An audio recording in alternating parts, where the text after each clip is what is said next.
How do you design one of the most advanced ERs in the country? At Parkview, we did it by focusing all our attention on you, the patient, by involving doctors and nurses in the design process, by creating quieter, more private spaces, and by leading the region in heart, stroke, and trauma care. This is not your typical emergency room. It's Parkview. In an emergency, isn't this where you'd rather be? Parkview, your partner in health. Bob, everybody's here. Everybody's here. It must be the Luers Dwenger game. Apparently so. Look at this. In the house, we've got Sean McBride running around. Eric Pete just walked in. Casey O'Boyle's walked in. The Godfather's coming around. Mark Watts is here. Watts. Joe Wharton's here. Pete Henry. And you and me. Yeah. How about that? Doesn't get any better than that. I don't know. The last two we had to sneak in, but the rest of the guys have come right in here. Welcome, folks. Basketball night, the way we love it. It's the Battle of the Bishops. We've got back-to-back games tonight. The ladies first, the guys second.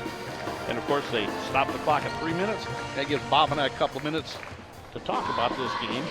And, you know, we always use a lot of cliches to say, throw out the records. None of that matters. And guess what? It fits here so well, Bob. It should be a very, very good ball game, Kenny. What makes it a little easier for you and I, we have a pretty good opinion on Luers and Dwenger because we've seen them both play. So we've had a bird's eye view of Luers and Dwenger Lady Knights and Saints. So it should be a very interesting ball game tonight, and flip a coin. Okay, I promised you one stat that I'm going to throw. Bob knows everything. I'm telling you, he tells me things off the air, and I just kind of go, oh, and I have to change my voice inflection because I don't want to sound confused. In the last 15 years, Bob, these teams have played 26 times. What's the record? The win-loss record between the two. What would you guess? Of the girls? Of the girls, yes. 14-12 Luers. 25-1 Luers. In the last? Really? In the last 15 years. I was stunned. That's why it's highlighted. I'm like, you gotta be kidding me. I would never have. I wonder what the. I don't know. I didn't take the time to go backwards and look at all 25. that stuff. I would never have guessed that. Me neither. But they're here, and Dwenger's got a pretty good ball club this year. And up at they're on their home floor. They're looking to put a 2, get rid of that straight stick, and put a curved number in that little column. Mark Pixley is the head coach of the Lady Knights. Talked to him, told him not to be shy and get up here after the ball game. He is 31-36, third year at Luers. Cleveland Ing, his fourth year at Dwenger, 37-42. The Sagarin ratings have got, I cheated, I found another place for information, by the way, Bob. They got Dwenger 10th overall in Class 3A, which is pretty impressive. And Sagarin Ing got Luers 38th in Class 3A. Something vibrating on our desk here. Not my phone. Let's see. You know, that's about all that's really interesting that you and I don't know about. But the 25-1 thing, I went, you gotta be kidding. That's amazing. Well, we're getting down to the nitty-gritty, Kenny. They're about a minute away, so can't wait till we tip this one off in a great doubleheader tonight. Well, they'll be doing some lineup introduction and stuff, so let's go to our first commercial break and our opening prayer, and we will be back. You're listening to Redeemer Radio on 106.3 FM, Northeast Indiana.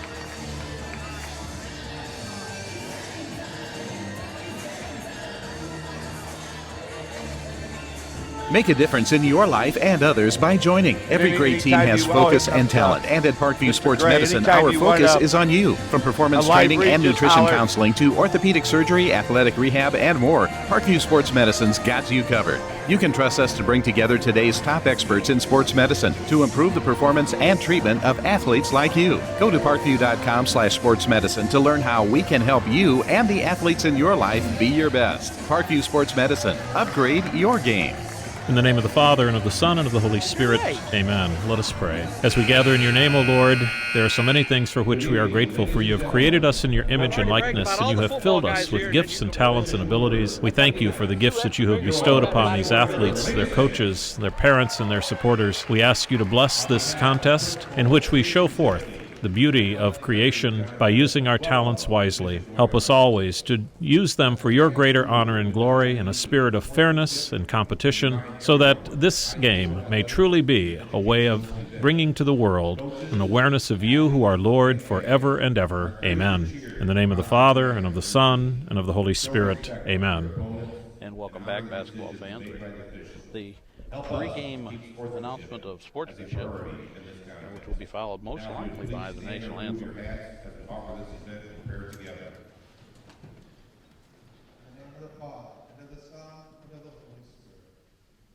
Heavenly Father, we thank you for the gifts you have bestowed upon us. We ask for your blessing upon these athletes as they compete, that they may do so safely and fairly, and give you glory in all their achievements. Grant to the coaches, trainers, and referees wisdom and understanding, and for all who enjoy this competition as spectators. May our enthusiasm be filled with respect for all. We ask this through Christ. I didn't take my faith seriously, which probably means I never really got it to begin with. No, I didn't want to give up sin. I mean, the reason we sin is because sin is fun. But it's self-love sin. But it's amazing with God's grace how easy trying to not sin it really is. If you've been away from the Catholic Church for whatever reason, we invite you to take another look. Visit CatholicsComeHome.org today. National anthem, folks.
How apropos on Inauguration Day, Bob.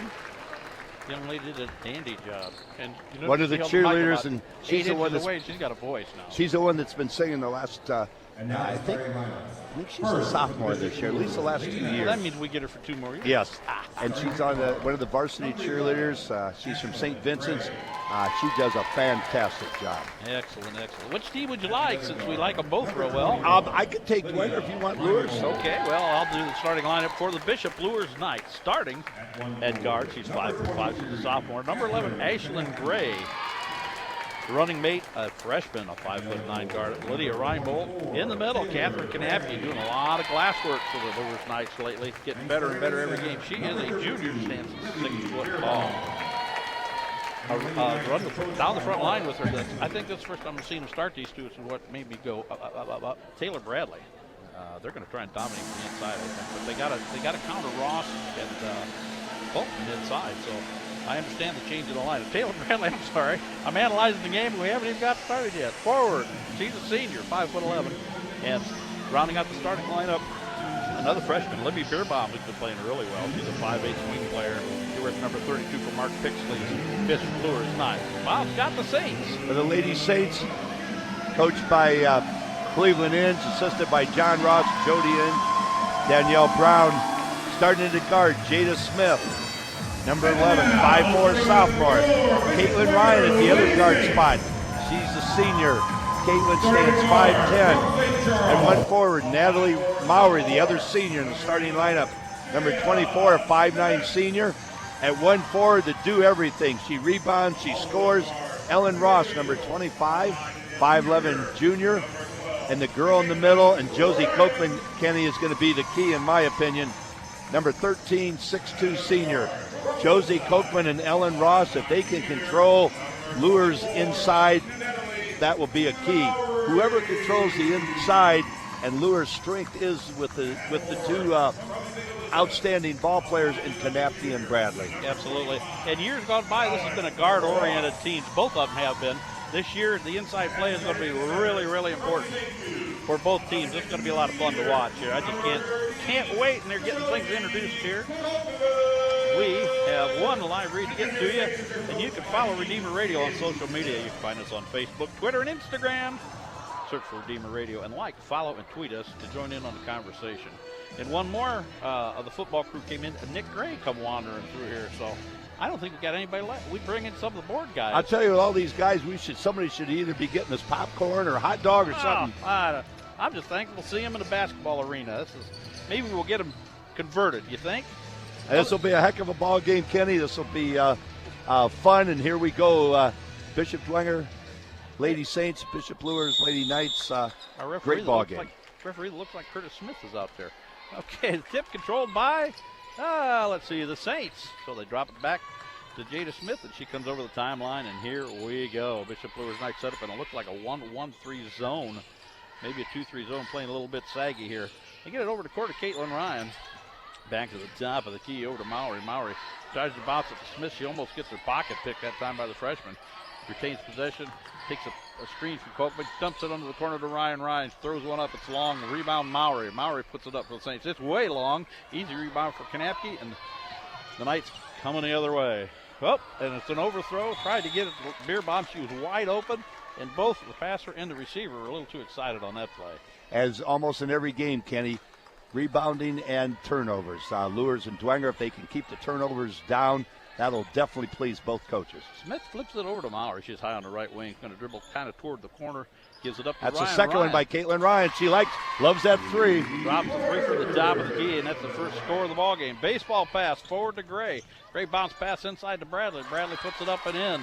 Folkman got there, but a little bit late. Smart not to foul her this early in the ball game. Looks like Luers wants to push the tempo. Smith hustled down the floor, but she's greeted by the zone that is packed just inside the three-point arc. They're throwing around to Shell Ryan, who just made the three. She's greeted quickly, and somebody's on the floor, and a whistle stops play. So somebody did something dirty on the inside. We'll get you this. They're trying to slow down Ellen Ross, I think. First foul of the ball game. That is called against Libby Beerbaum. Must have been a push or a crash or a trip inside. They get it outside to Ross, over the top to Ryan. Ryan, another three on the way. Drains it. She's got 2 threes, Kenny, and that is a great sign for Caitlin Ryan and a real good sign for Dwenger early. Luers gets it over the top, breaks the, I'm not going to say aggressive press, but throw it to the right side. Three on the way. Hard off the back of the rim.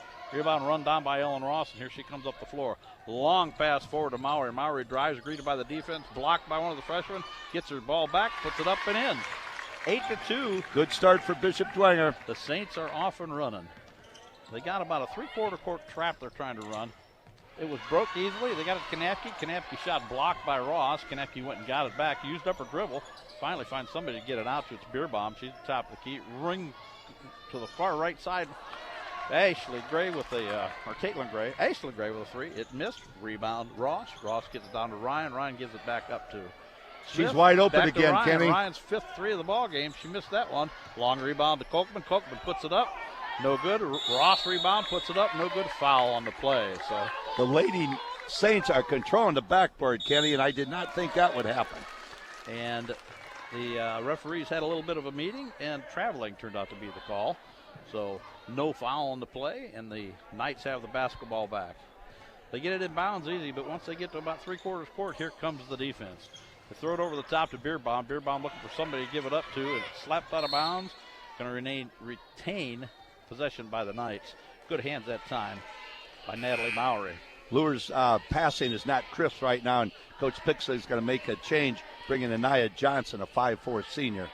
Going to spell Libby Beerbaum here at 5:33 in the first period. 8-2. Dwenger up by 6. Dwenger's owning the rebounding edge right now, Kenny, and that's a key. Luers is getting one shot. Kanapke looking for somebody to get it into. Johnson finally breaks out of the pack. Bounce pass to the high post to Taylor. She tries to drive to the left side of the lane. Turns, spins, shots blocked. You can call that one on Kochman or Ross. They're going to call that one on Ross, her first of the ball game, and the first foul against the Bishop Dwenger Saints. Taylor Bradley, free throw line. Another key is Ross and Kochman stay out of foul trouble for Dwenger, and Taylor and Kanapke stay out of foul trouble for Luers. And Taylor drops the first one. So 8-3 your score. 5-point spread early in the contest. 5:27, the first quarter of 8. Brought to you today by Redeemer Radio Basketball. Second free throw is also good. She has all 4 points for the Lady Knights. Saints bring the basketball up quickly. Luers must have known it because they really hustled back on defense. Whistle stopped play quickly as Ashlyn Gray got a little extra frisky on the outside with Jada Smith. So they called the foul. The Saints will have the basketball underneath their own hoop. Dwenger's done a good job against this zone, Kenny, of moving the ball. Got it into Ryan. Ryan tries to get into Colt, but too many black uniforms. Ross picks up the loose ball, put it up, and she's fouled on the way in. So that will send her to the free throw line. And that foul goes against Natalie Mowry. Or no, excuse me, wrong. Too many 24s out there today. Taylor Bradley, I think. Yep, that is Bradley's first of the ball game. And that's not a good sign for Coach Pixley because Dwenger will try to get her in foul trouble early. And Ross hits free throws like the coolest cucumber in the building. First one goes in relatively uneventfully. Second one looks the same way. So 10-4 your score, 5:18 first period. Good start for the Lady Saints. Reinbold trying to bring the basketball up. Tried to dribble through the double team, didn't work. Has to throw it over the top to Johnson. They find Gray down in the right corner. Bounce past Kanapke, 14-footer, count it. She's dead-eye from there, isn't she, Kenny? Got just inside the right toe and put up a clear, easy open shot. Nice way to beat the zone. Smith drives, puts one up. Rebound Ross. Oh, there's another foul. She's doing a great job on that's her fourth rebound I got already. Count the bucket. And this foul is going to go on Kanapke. Okay. Well, didn't see the fingers fly up there. The referees are right in front of us. Ross drains the easy free throw, 13-6. And the Knights having some trouble against the Bishop Dwenger Saints defense. Kanapke throws it away, gives it to Ryan. Ryan has it, looking for somebody to come inside. They do get to Ross. Ross throws it in the corner to Smith. Smith throws up a three. Johnson put a hand in her face. Good defense that time by the Knights. The rebound goes long to Gray. Gray gets it forward to Johnson. And Smith tried to pick her pocket from the backside. Didn't work, and it's going to remain Luers basketball. And not surprisingly, Coach Pickley says timeout. He's not real happy with his offense right now. I don't like the way this is looking. So Holy Cross College, I believe, is our first quarter sponsor, Bob. They are very proud to bring us the first quarter of tonight's exciting game. Holy Cross College is an affordable Catholic college offering a life-changing, life-affirming education and is closer than you think, just 2 hours away. Search for them on the web at Holy Cross College, Notre Dame, Indiana. So the Saints off to a pretty good start, 13-6 up on the Knights, 4:32 on the clock, and the buzzer sounds, so the referees will break up the huddles of the respective ball clubs. And apparently a lot of coaching going on because now they're starting to break it up after the second buzzer. That can get you in trouble if you go too far. Dwenger's playing very good on the defensive end. They're rebounding very well, Kenny. Luers' offense, we watched them last time against Canterbury, and they looked very sharp. But tonight they're not playing well right now, but they'll get going. They got to get Kanapke and Bradley the ball and get them involved. Johnson takes the basketball in the backcourt, and she traveled as she tried to get it over to the corner. And Reinbold come off of the screen, a baseline screen. She was open, but she a little too many feet, shuffled it. She picked it up and one extra step. So we're going the other way. The Saints running the point. Jada Luers Smith. like in a 1-2-2 zone right now. The foul line will be open for someone. Gives the right side to Ryan, they dump it down inside to Ross. Ross turns, puts it up way too hard. Kolkman put it up, stripped to the basketball. She's looking around going, where's the foul? I tend to agree with her on that one, Bob, but she got hit on the arm pretty hard. None of the three referees called it, so the Saints will have the basketball out of bounds. Long in by pass to Ryan, another three on the way, hits the front of the iron. Another rebound by Dwenger. Rebound Mowry. Mowry gets to Smith. Smith resets the offense. She's high, right wing, kind of slowly floating back to the 10-second line. Goes to the left side as Ryan has run all the way around the world and got back to the other side of the floor. Bounce pass to Mowry. She's at the top of the key. Picks it up, has to throw it over the top to Smith. Smith drives in the lane in amongst all the trees, puts it up, no good. Rebound fought for. Oh my. Saints way. Taylor Bradley had a hand on it last.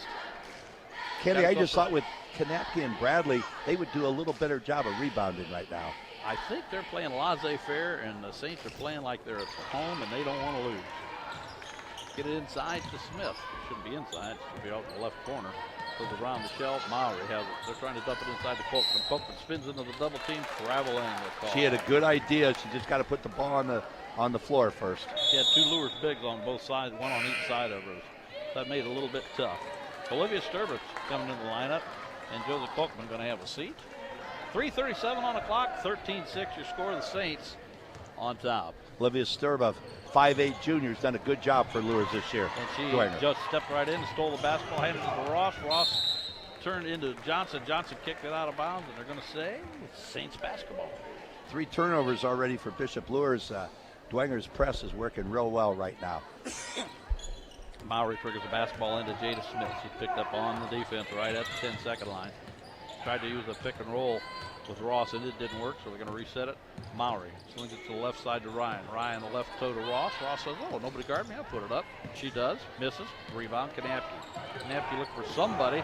As the press stayed, the offense didn't. Finally gets up with Gray. Gray bounce passes over to Johnson. Johnson to the right wing really high. She's going to slowly come out. Oh, Jada Smith picked her pocket. Nope, not quite. She recovered, picks it up, finds Gray. Gray is where she used to be. She dumps it down inside to Bradley. Bradley throws up a prayer. It's no good. Rebound slapped out of bounds. Kanapke's last to have a fingertip on it. And the Saints will have the basketball. Kenny, we broadcast the Bishop Luers Carroll game, and Luers gave Carroll quite a game. Lydia Reinbold had 18 points, and Dwenger's doing a very good job slowing her down right now. Carissa Wigman checked in for the Saints. I thought I saw Caitlin Gray and somebody else snuck in for the Knights, I believe. Dwenger has Ross and Kochman on the floor, on the bench, so somebody's going to have to rebound. Smith goes in amongst the trees, shots blocked. Sturba pulls the rebound down, gets to Ryan at the top of the key. She finds Mowry. Mowry tries to get it inside to Wigman, and she's fouled from the backside. That's probably going to go Kanapke. Not good for the Luers Knights. That might be her second, and that's already 5 on Luers. Coach Pixley, I think, is a little disgusted with their play right now. Ball's triggered into Smith. She was in the right corner. Slowly dribbles all the way out to the top. Not quite in between the circles, hanging out on the right side of the floor. They got Wigman posted up right toe. They're going to go the other direction with Ryan with the basketball. Try to pick and roll with Sturba. Lost control of the basketball. Kanapke picked it up. Ball's picked from the backside as Bierbaum. Rybol's coming down the floor, but the defense snuck in behind her and slapped at it. Kicked it out of bounds. Winnie O'Brien checking into the lineup. She will go get Miss Ryan, who's probably tired from jacking up to 5 or 6 threes right out of the gate. If I'm Luers, I would go inside because Dwenger's starting center and starting forward are on the bench. I think Luers can do some damage inside if they get the ball up to the Taylor or Kanapke. Kanapke gets it into Reinbold. Reinbold still has it. They're trying to get it to Gray. Gray, nice bounce pass into Kanapke. She didn't use the glass. Rebound Bradley. No good. Rebound, one of 3 white uniforms. That was Winnie O'Brien. They throw a baseball pass down to Mowry, but here come the cavalry. Everybody's back on the floor. So Smith says, I'll take a 3. Hits the iron. No good. Bounces out of bounds. Luers basketball. 1:47 on the clock, and Ellen Ross comes right back into the lineup. With Ellen Ross in, Kenny, they'll have a little better offense. Their offense has slowed the last 2 minutes. 1:47 on the clock. The score is kind of stuck at 13-6 the last couple minutes. Pass intercepted by Sturba. She's got 1 to beat. She's going to go in, stops, pops, puts it up. Blocking is the call. And the Luers faithful says no. That's a tough call on Bishop Luers. Now they have 16 fouls. Dory Javens guilty of the personal foul, and it's probably a pretty good call. They were hustling down the floor pretty hard. It'd be hard to get her position established and then get vertical by the time Sturba got there, because Sturba was out in front of the pack. Dwenger's 3 out of 3 from the foul line. 3 out of 4 from the foul line as it hits the back of the iron and pops out. 5'8" junior. Again, Luers, I thought would really hurt Bishop Dwenger inside, and Dwenger's playing well right now. Jay Bigland's checked into the lineup for Lydia Reinbold here for this last 1:37 on the clock. Second free throw is good. 14-6. They finally changed the number on the board after a few minutes of drought offense. And the Knights, again, having trouble getting it over the timeline. They do, and then O'Brien crashes into Reinbold. A couple of players, Bigland, a couple players just came into the lineup. I think that'll be on Winnie O'Brien, I think. Well, that's not the number they put up there, but O'Brien was guilty of the foul, so she was the only player there. They'll get that straightened up here in a minute, I'm sure. 14-6, your score. Ellen Ross is guarding Taylor Bradley. That's going to try to slow down Luers inside. Biglands has the rock. Looking for somebody to give it up to. She gives it up to Caitlin Gray, who was not in the starting lineup tonight. Winnie O'Brien's going to get called on that one. That was a reach-in, obvious in front of everybody. That might be her second. They're well, it should be. a little slow on the clock, or on the scoreboard tonight. I believe that's her second in about the last minute. They're still charging that last fall to Ross. That's 2 for her, so. She wasn't involved in the play unless they call. Yeah, they need to. Well, okay. Biglet's going to trigger the basketball. Boy, the press is giving Luers all kinds of trouble right now. Floats it over the top, gets it to Javens. Javens drives hard to the right side. Cut off by the defense. Ball's out of bounds, rolled out of bounds, and the Luers Knights are going to retain possession. On Luers, Kenny, no one really wants to take over the offense, and that's a little surprising to me right now. Caitlin Gray going to trigger the basketball in. Biglands is deep. They're running a quick double screen down on the inside. Get it inside. Well, that's another foul on Winnie O'Brien. And O'Brien must have, it must be her job of going there and hammering on people. So that's her second called foul. Caitlin Ryan going to come in and spell her just that quick. 1:05 on the clock, 14-6 to score. The Saints in the lead by 8. Dwenger's got to watch for Bradley inside for Luers right now. Throw it around to Biglands. Biglands long bounce pass into Bradley. Bradley puts it up. And in. Oh, they called traveling. Boy, that's a tough call. Especially the way Luers Knights have been struggling offensively. They really could have used that bucket, but it is what it is, and here come the Saints the other direction. They still have the zone. Dwenger's going to look for Ellen Ross or Caitlin Ryan, I would think. Mowry jacks up a 3. Hits the iron, a rebound. Good rebound, Ryan. Oh, she Nobody missed blocked her out. Rebound Sturber. She puts it back. Oh, up. she got fouled. Way in. Counted and the bucket. And we got a special guest, Casey O'Boyle's hanging out here. Every football guy that Redeemer Radio has is here tonight. I even saw Nick Gray, who I swear he's built like a basketball player, but you don't know what a gymnasium is anymore. I saw him in here too. We're longing for attention. I think the football season's been over too long. Come right on in.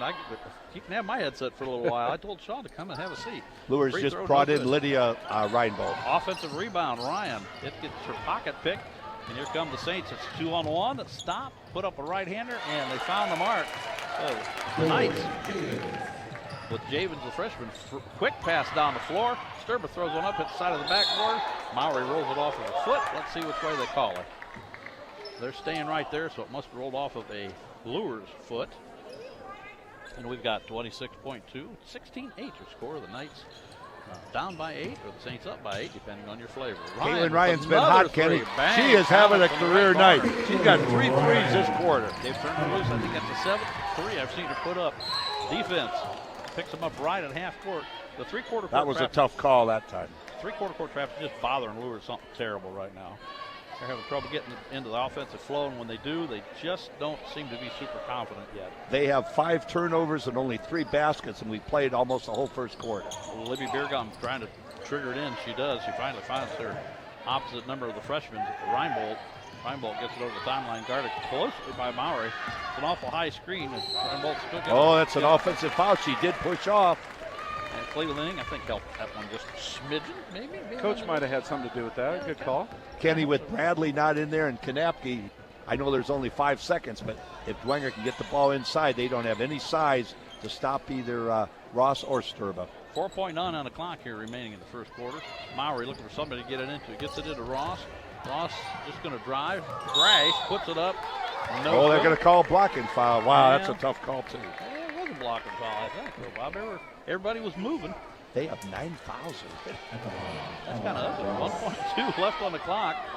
And the Saints offense is really doing well here. Ellen Ross is 3 out of 3 from the foul line.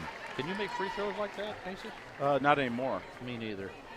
I think she's made about 20 in a row. She looks real good, real comfortable at the stripe, doesn't she? She's 4 out of 4 and 8 points.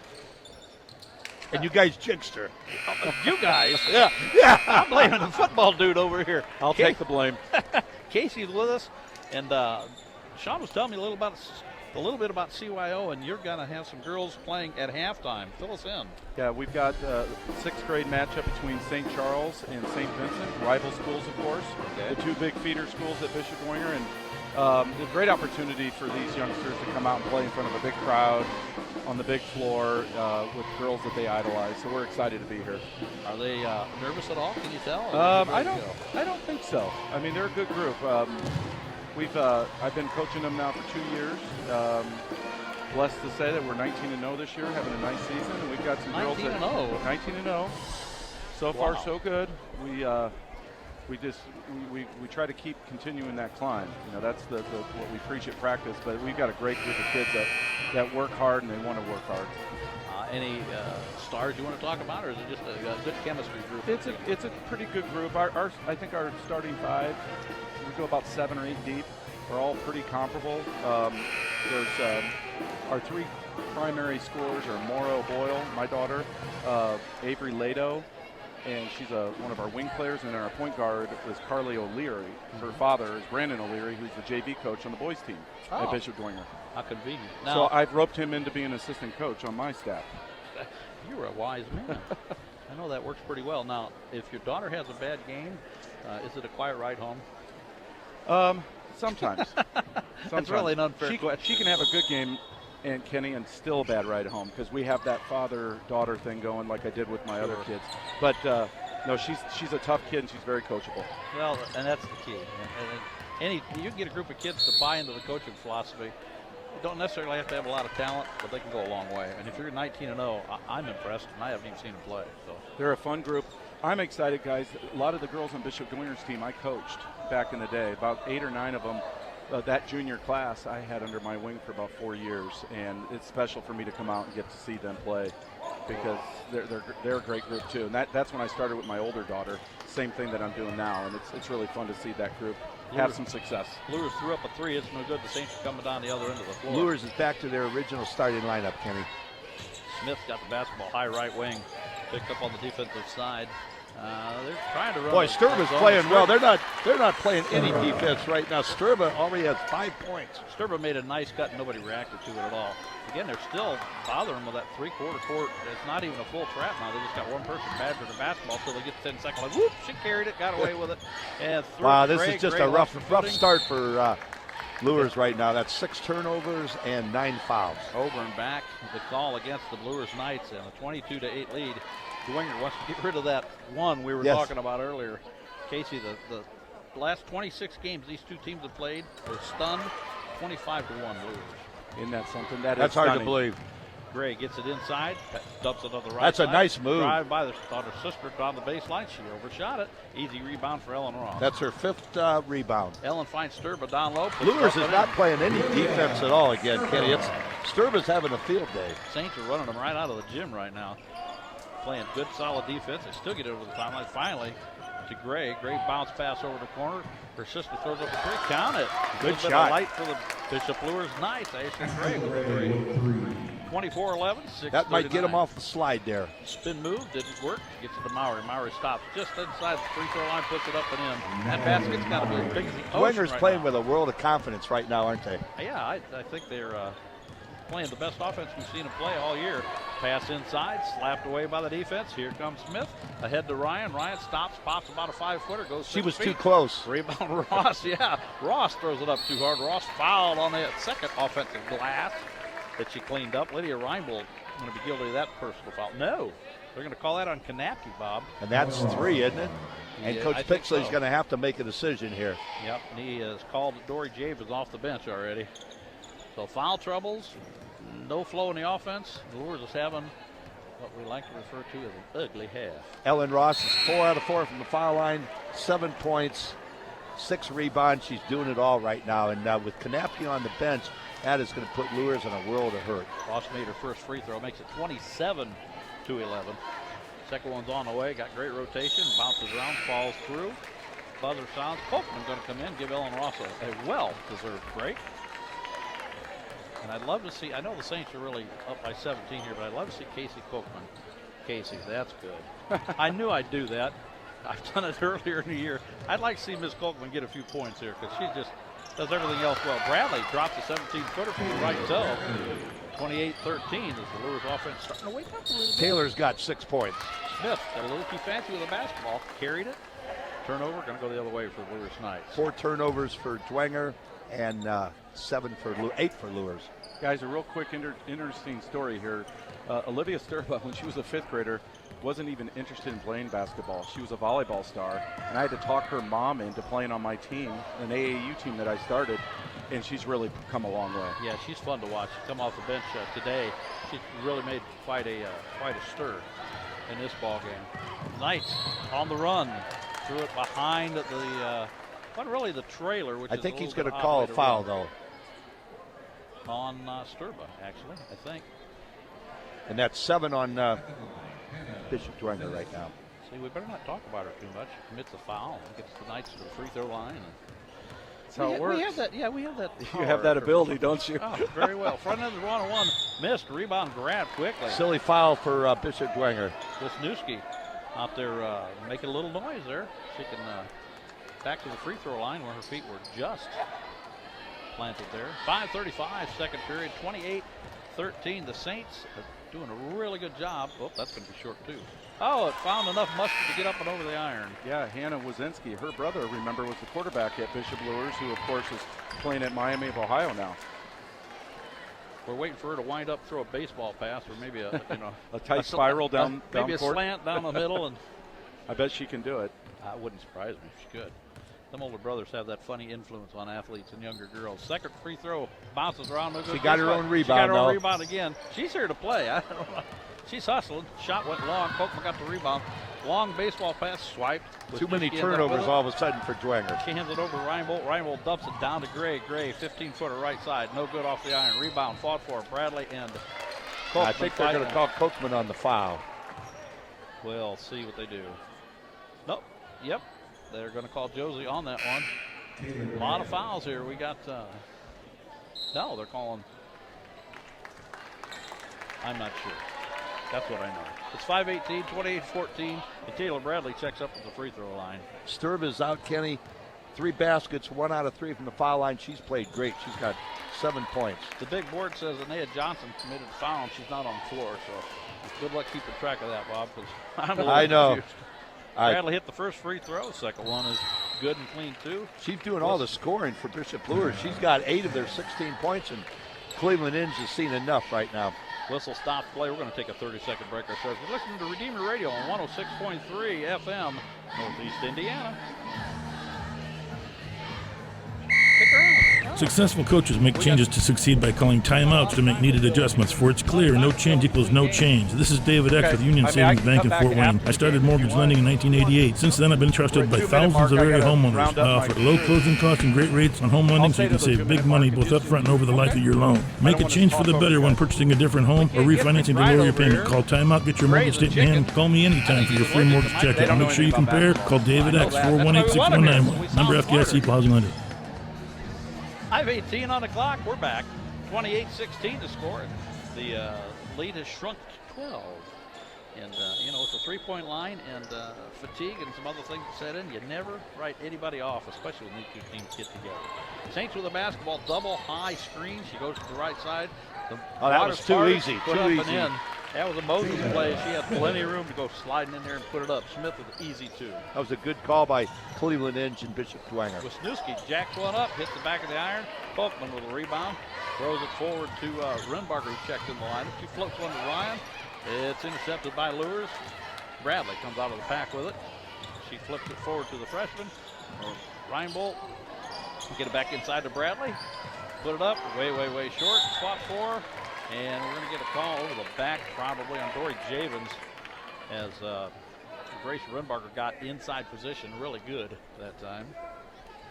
That's not really proper English. You're not a school teacher, are you? An English teacher by chance? No. Good. You're good there. I do publish a football magazine, though, so I do. Well, I do that. I read that. Okay, good. So I'm very particular about my English language, but I make up my own words half the time anyway, so you're okay. I certainly do, too. I try to throw a punt or two out there, and I never catch my own punts half the time. First free throw is good. 31-16 your score. 4:40 on the clock. Caitlin Ryan got a break there, Kenny. She has 9 points, all on threes and all in the first quarter. Second free throw's up. Brought rain, went right through. Threw a little extra air underneath that one. Grace Renbarger has always been able to shoot the ball, even as a fifth grader. She's very, very athletic athlete. Quick foul as the Knights get the basketball over the timeline.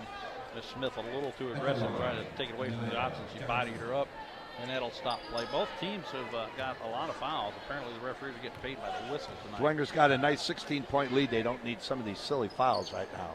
I agree. First free throw is good. 32-17 your score. And Nia Johnson's first free throw. Second one on the fly, and it's also good. So they're down to 14. On the Knights side, they're going to do a little bit of pressure in themselves and throw it over the top. The Ross is still on the backside of the 10-second line. Get it. A nice pass by Renberger. Kochman backs up and decides to get it out to Mowry. Back to the top of the key to Smith. Smith backs up Johnson. Oh, gave her a little bit of room. She went around her. Got an interior pass to Renberger. Way too hard off the glass. Rebound Luers. Here come the Knights. And there go the Knights. She throws it right off of her foot. Reinbold had a good idea to try to go down the left side of the lane. And the size 6 or whatever at the bottom of that leg, it just kind of got in the way. Coach Pixley cannot be happy. That's, again, 10 turnovers for Bishop Luers, and we still got 4 minutes in the second quarter to play. Yeah, and most of them unforced, Bob. Yeah, and we've noticed a lot nice of pass to Josie Kochman. She's got to get that. Ross, rebound, shot blocked, ball's loose, and no foul. Here come Luers out of the pack with it. Johnson stops, takes a look, tries to throw it down inside. Piped out of the air by Renbarger. Renbarger, baseball pass, run down by Mowry. Mowry finds Smith, and a foul over when they tried to trap Smith on the far side. Who are they going to call that one on? I'm not completely sure, but I'm going to say I'm going to look. That's what I'm going to say. Here we go. Nia Johnson guilty of that purple foul. It's her first, but Luers and Dwenger both in double figures, so everybody shoot 2 from here on in. Kenny, this will be the 20th and 21st free throws we've already shot, and we still got almost 4 minutes to go in the second quarter. You bring an extra pencil? Yeah, this is going to be a long one, it looks like. Second one is also good, 34-18, 3:40 on the clock here, second period. Second quarter out of 8 being brought to you tonight by Redeemer Radio. Luers brings it over the timeline, flings it to the right side to Bigland. Bigland started by Smith. Short little bounce pass to Johnson. He needed to spread things out a little bit. Wisniewski got a big push. They tried to get it inside to the right high post to Wisniewski. She got a big heave-ho from the backside. If I was a chiropractor, I'd probably Kochman guilty, I think. She was in the area at the time.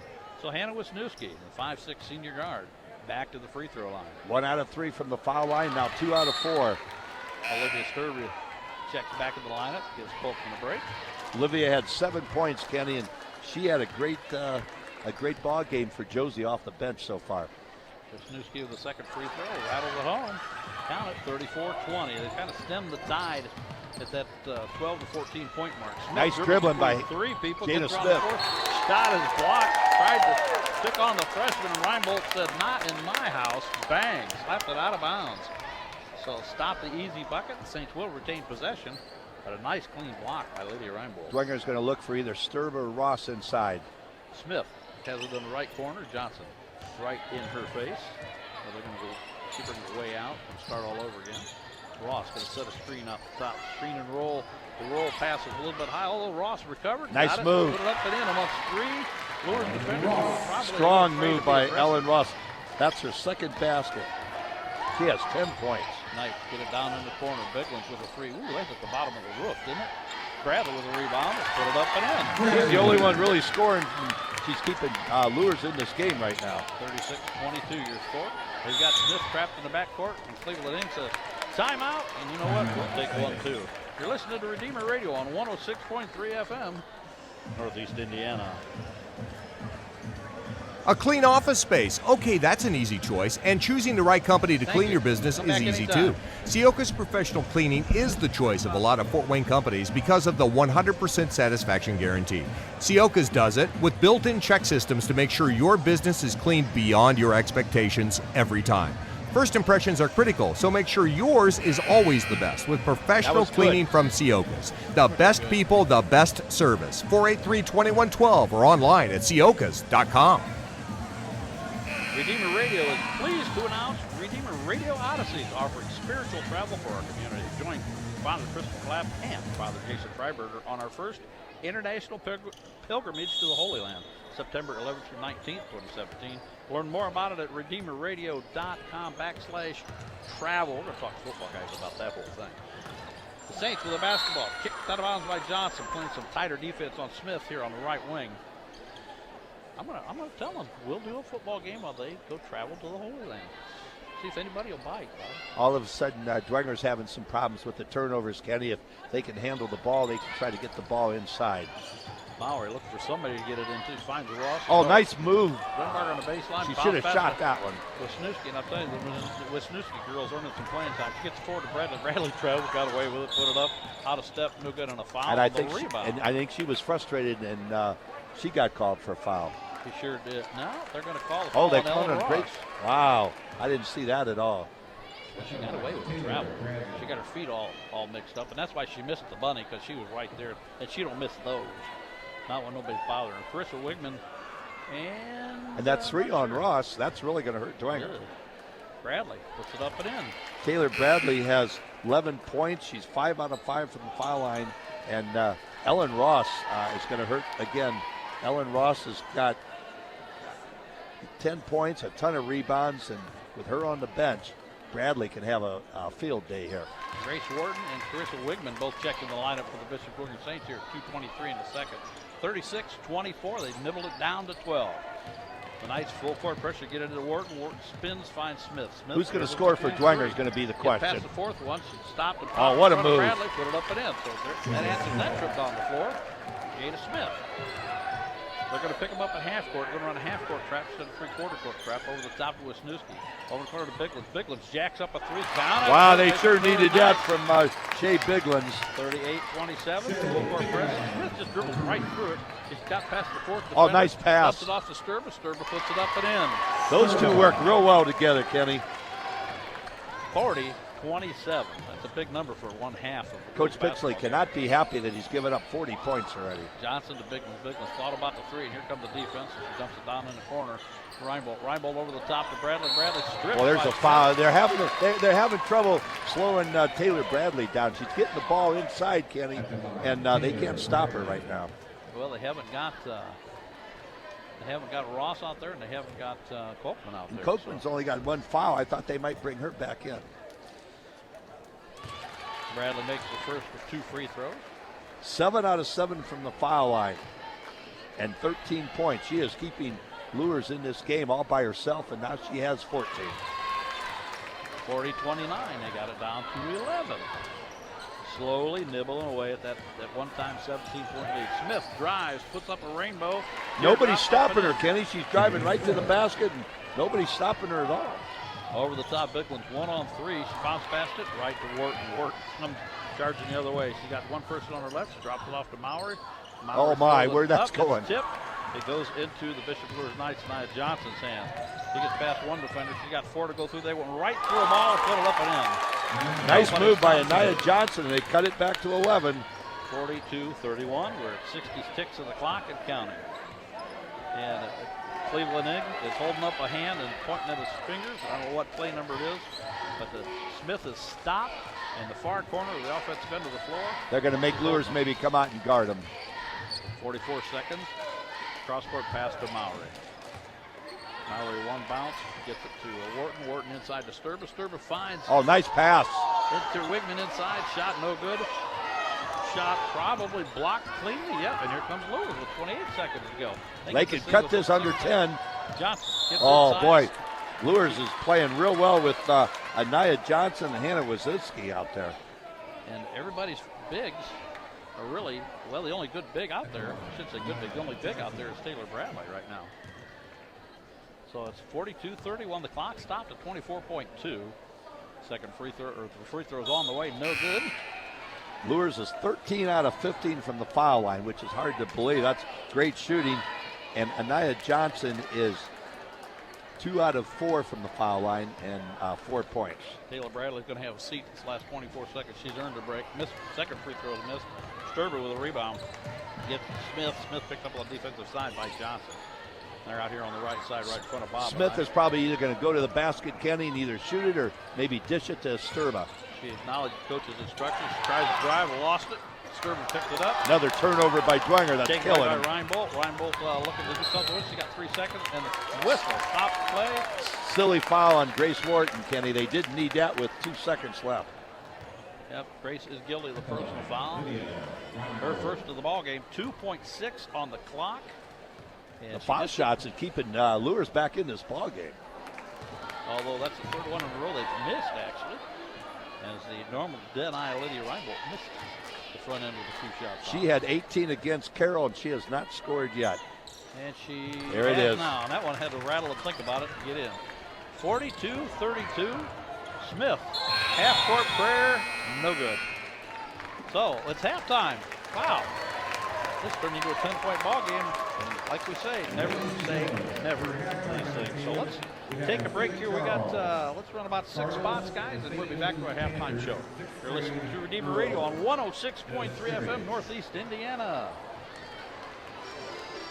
Amore's Pizza proudly supports Catholic sports. Try our Chicago-style stuffed pizza made with top-quality meats and cheeses. Your mouth will taste the difference. We also offer gluten-free options or many unique items.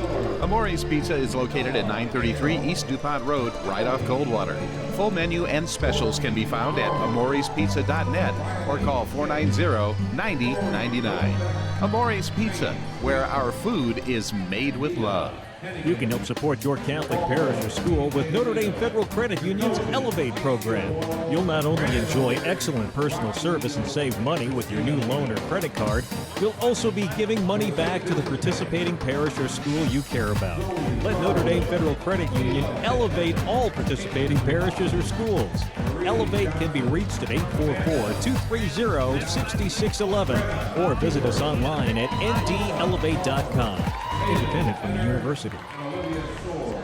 Programming on Redeemer Radio is underwritten in part by Bob Busher Homes. Floor plan customization is what they specialize in. Find floor plans, building sites, and read Bob's story on the web at bobbusherhomes.com. Bob Busher Homes is locally owned with offices in Fort Wayne and Angola. For more information about new home building or remodeling, Bob Busher Homes can be reached at 260-490-3355. Okay, let's go ahead and run all these for the second quarter. Spherion Staffing, locally owned by the Pentenberg family, excels in finding the best candidates for industrial, clerical, customer service, non-clinical healthcare, IT, and professional direct hire placements. Spherion clients are accustomed to getting the right employees at the right time, every time. Spherion Staffing supports the proud excellence of the Dwenger Saints and the Luers Knights, both on the field and in the classroom. Whether you are seeking your next career move or searching for great employees, call us at 260-496-9900 or visit us on the web at spherion.com/FTWayne. Hello, I'm Tom Steele with Tom Steele Tire and Auto Repair, a family-owned business for over 35 years. We carry all major brands of new tires, as well as a large selection of quality used tires to save you money. We do all types of auto repairs, be it brakes, alignment, or just fix your air conditioning. Tom Steele Tire, North Clinton or Illinois Road. Give us a try. You'll be glad you did. Hi, sports fans. Sean McBride here, inviting you to try the Barbershop experience. St. Joe Center Barbershop, located at the corner of St. Joe Center and Maplecrest, prides itself on professionalism, cleanliness, and a family-friendly atmosphere. In their third generation of family ownership, they have a combined experience of over 125 years. Give them a call at 485-6981. It's my barbershop of choice. That's St. Joe Center Barbershop at 485-6981. Successful coaches make changes to succeed by calling timeouts to make needed adjustments, for it's clear no change equals no change. This is David X with Union Savings Bank in Fort Wayne. I started mortgage lending in 1988. Since then, I've been trusted by thousands of area homeowners. I offer low closing costs and great rates on home lending so you can save big money both upfront and over the life of your loan. Make a change for the better when purchasing a different home or refinancing to lower your payment. Call timeout, get your mortgage statement in hand. Call me anytime for your free mortgage checkup. And make sure you compare. Call David X, 418-6191. Member FDIC, Equal Housing Lender. And it's halftime here at Bishop Luers. One of the Bishops, we're bishoping all night anyway. Out of Bishop Dwenger High School, 42-32, the Saints up by 10. And the Hubcap Express is the expert in run flat tires and plus size fitment. Need your wheels straightened? Hubcap Express fixes wheels. For all your tire needs, visit Hubcap Express area. Hang out at 606 West Coliseum Boulevard and on the web at hubcapexpress.com. Thank you. So quite a half, almost a tale of two quarters. Luers came in the building and almost like they was asleep. And I don't know what Coach Pickley said to them to get them going, but they got going and they got this thing within 10, Bob. As you mentioned, Kenny, Dwenger outscored them 20-8 in the first quarter. Dwenger got 22 points in the second quarter, which is amazing. But Luers, as you said, woke up, listened to Coach Pixley. They got 24 points in the second quarter, and what's amazing, Catherine Kanapke and Lydia Reinbold have 3 points combined, and they still are only down 10. So that really shows well for Bishop Luers. At halftime, Taylor Bradley's doing everything. She has 14 points for Dwenger, 10 for Ross, 9 for Caitlin Ryan. She hasn't scored since the first quarter, but she had the big threes that really shot him out to a nice lead. Olivia Sturba off the bench with 9, and Jalen Smith is doing a good job with 8. But Luers is really in this ball game because of the girls off the bench and Taylor Bradley. So you get Kanapke going and Reinbold. Coach Pixley's got to think he's got a very good chance here in the second half, and Luers is doing well, and Dwenger's got to keep Ellen Ross out of foul trouble. And we got to mention Hannah Wisniewski, who came in, didn't get a lot of stats, but she was a spark plug. She got 2 or 3 offensive rebounds and got things going. Kind of reminded me of Mark Watts' daughter from a few years ago. Team needs a lift to throw her out there, and all of a sudden the level of play goes up a little bit. So she did a really nice job for Bishop Luers. On the other side, Sturba, I think that Olivia Sturba had a big impact when she came in. Not only did Casey give us a little bit of insight on her not even liking basketball until just a few years ago, but she's developed really, really well. And the one mystery we don't know about, and I don't think I'm going to be brave enough to ask, is why Miss Colkman didn't play much in the second quarter, and that's when Luers made their big run. Yeah, they got to get her playing a little better. Ellen Ross has 7 rebounds, and Josie had 3 rebounds, and she had some shots inside, Kenny. She's just got to be a little more aggressive, and especially with Kanapke out. I thought Josie could have a field day, but pretty hard to score when you're on the bench. But I have a hunch she'll be out there the second half. And Bishop Luers, again, if I'm Coach Pixley, you're down 10.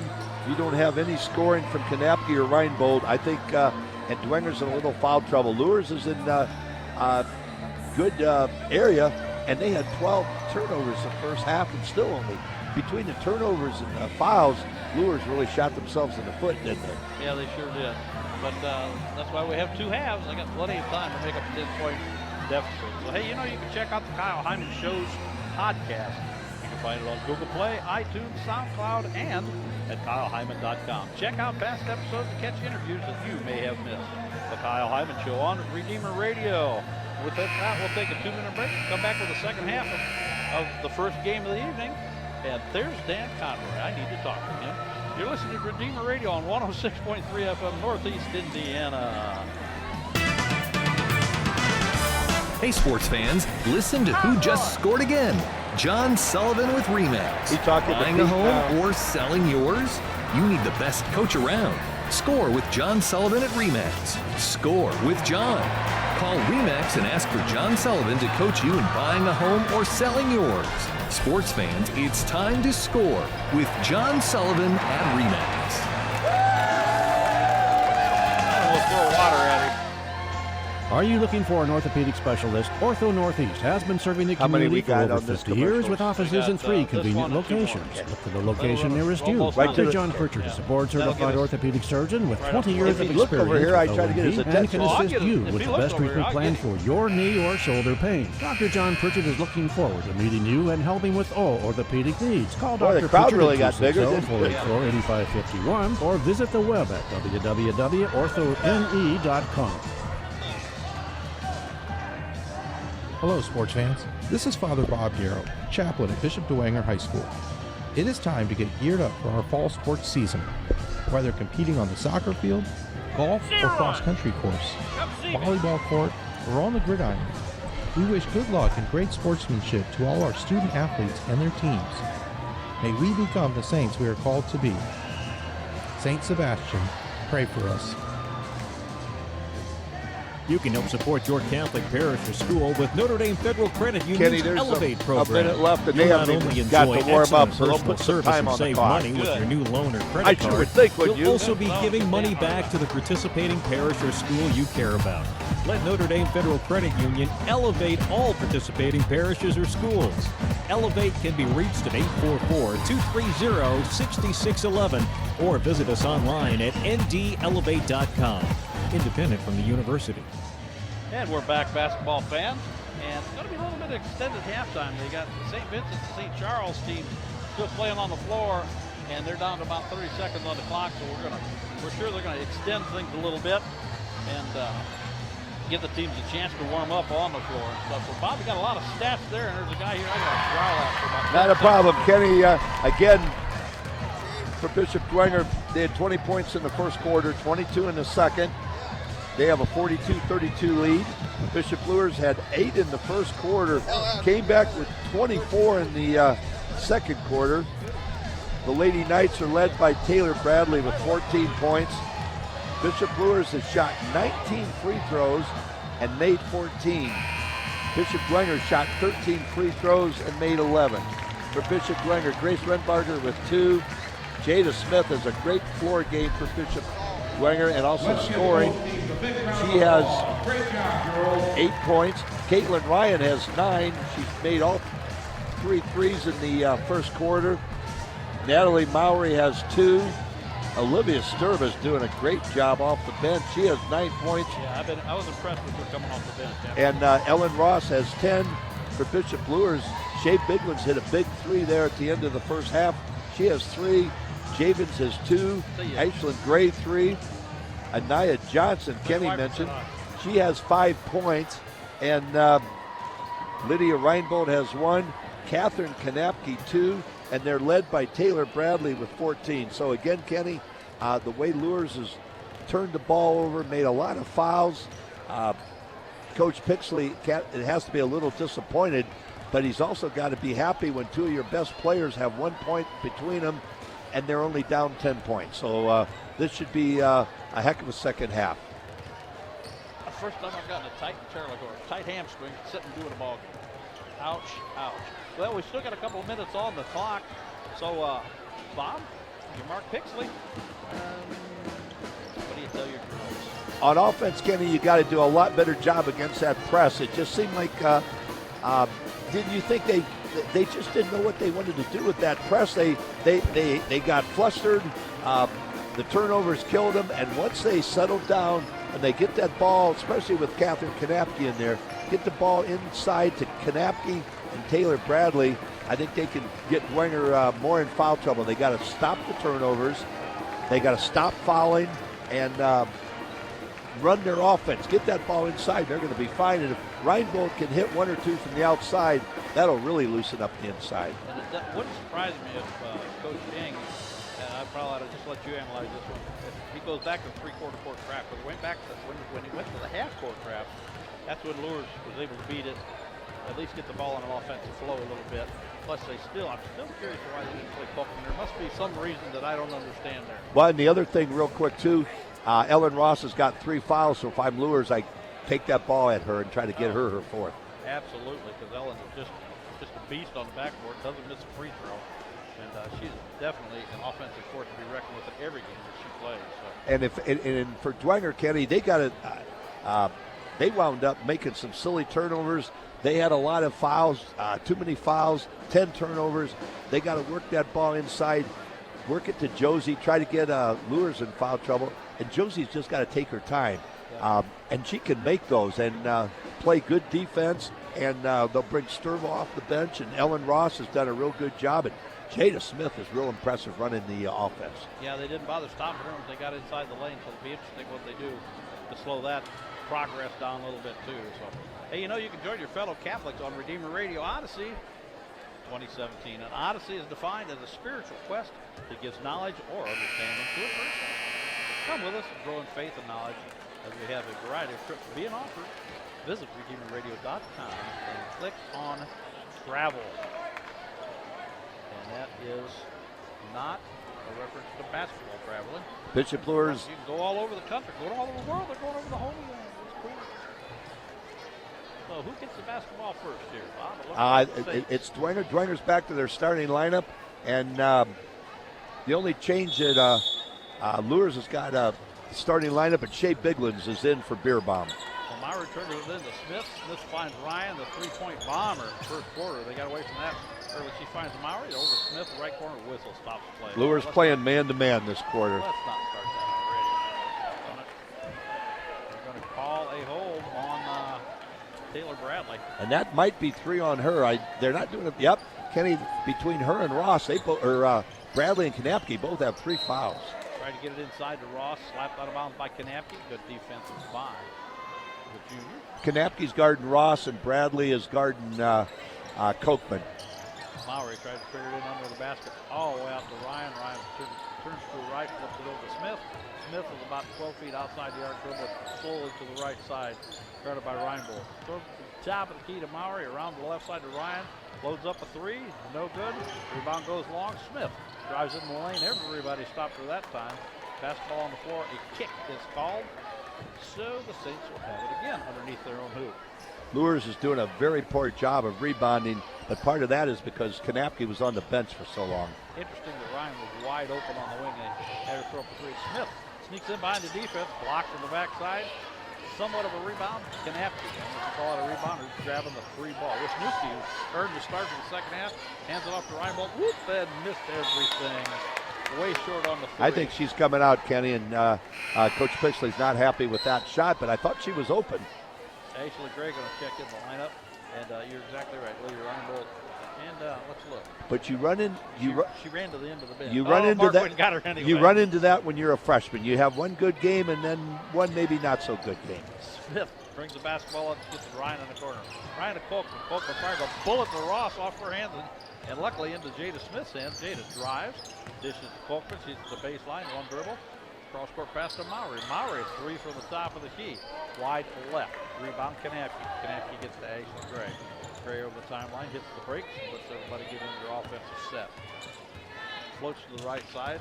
Nice hustle by Ross. Telegraphed the pass big time to Kanapke. Ross picked it out of the air. Ross still has it. Finds Mowry in the right corner. Mowry to Ryan. Ryan to Ross. 3 from Ross. Bounces around, no good. Tip. Shea Biglands comes out of the pack with it. Hits Kanapke in the hands. Traveling the call. Okay, I'll give you that. I thought they were going to go over and back, and I was going to put a verbal protest out there, but that was a good call. Dwenger's got to get more of an offense right now. Get the ball inside to Ross and Kochman, and maybe Jada Smith driving to the hoop since Luers is man-to-man. 6:30 on the clock, 42-32. Saints with the lead and the ball. Kochman at the free throw line. Tries to bounce pass to Ryan. Ryan zigged, pass zagged. Ball out of bounds. The Knights will have the rock on the turnover. 6:20. It's still a 10-point spread, 42-32. And Luers on offense is going to try to take the ball inside and get Ellen Ross in foul trouble. There's that three-quarter court trap we talked about. And Luers just about threw it out of bounds. They absolutely did throw it out of bounds. Kenny, they don't seem to have an idea how to break the press right now, and they got a good ball club. Good timeout because Pixley's very disappointed in their offense. They're going to talk about it. We're going to take a break here. Let's take a 1-minute break. You're listening to Redeemer Radio on 106.3 FM, Northeast Indiana. Tri-State Warehousing is one of the most complete service-oriented companies in the warehousing field today. Located in Fort Wayne, Tri-State Warehousing is a 50,000 square foot dry and temperature-controlled storage facility, serving 2/3 of the continental U.S. with overnight rail service. The dedicated staff and specialty services of Tri-State Warehousing are known throughout the industry. For great things in store, call Tri-State Warehousing, 260-436-2010. That's 260-436-2010. Diamonds are a girl's best friend, and diamonds are forever. And since 1988, Peter Franklin has been bringing you the finest diamonds imported from overseas diamond cutters. Peter Franklin Jewelers, jewelry created from concept to completion by our master goldsmiths on staff. Just Kenny or both of us? Franklin Jewelers, with 3 locations to serve you. Okay, will do. DuPont Road. We've been playing with the knobs a little bit here. Got a big crowd here tonight. Jewelry. It's Peter Franklin. And we're back, basketball fans. 6:11 on the clock, 42-32. Not a lot of scoring here in the second half. A lot of turnovers and a lot of nervousness. Saints have the basketball. There was 46 points scored in the second quarter, and Kenny, as you said, we played 2 minutes and no score. Smith has the ball. She's floating to the left side. Still outside the arc, guarded by Reinbold. Tries to drive inside. Drops it off to Ryan. Ryan bounces pass to Ross. Ross, 17-footer. Rattles around. No good. Kanapke with a really nice rebound. Hands it to Reinbold. Reinbold over the timeline. Johnson looks for it. She goes the other way to Kanapke. Kanapke's 5-6 feet out, left high wing. Still has the ball. Dribbles it. I'm surprised Myra didn't try to take it away from her. Yeah, she was. Dribble of ignorance. Dribbled at one time, had no place to go with it. Finally gets taken away by Ryan. And Ryan traveled with the basketball. So the Knights get a break there. And Kanapke really handling the ball a little bit out of her comfort zone there at the top of the key. 6 turnovers by both teams in 3 minutes and no points. Drive left side. Reinbold tries to go all the way to the baseline, greeted by 4 white shirts. She got her own rebound back. Shot up.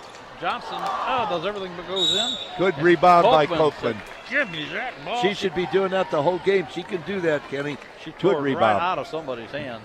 It's a good rebound by Josie. Got the call, and that goes against. Who'd they call that on? Okay, they called it against the Knights. She's got to play more aggressive. She's a good ball player. Smith drives, teardrop, no good. Bradley gets it forward to Johnson. Johnson slows, lets everybody run past her, so the defense is in place. And run the offensive set. Johnson dribbles to the right side. The whistle stops play. We got something underneath the basket. Kanapke clap. Oh my, that's 4 on Ross. That could be your ball game for a while because Dwenger's not getting any production besides Ross. They better get her out of there. And here comes Wigman. That's big for Luers. Ross with 4 fouls. Josie Kochman, Wigman. Everyone's got to pick it up now.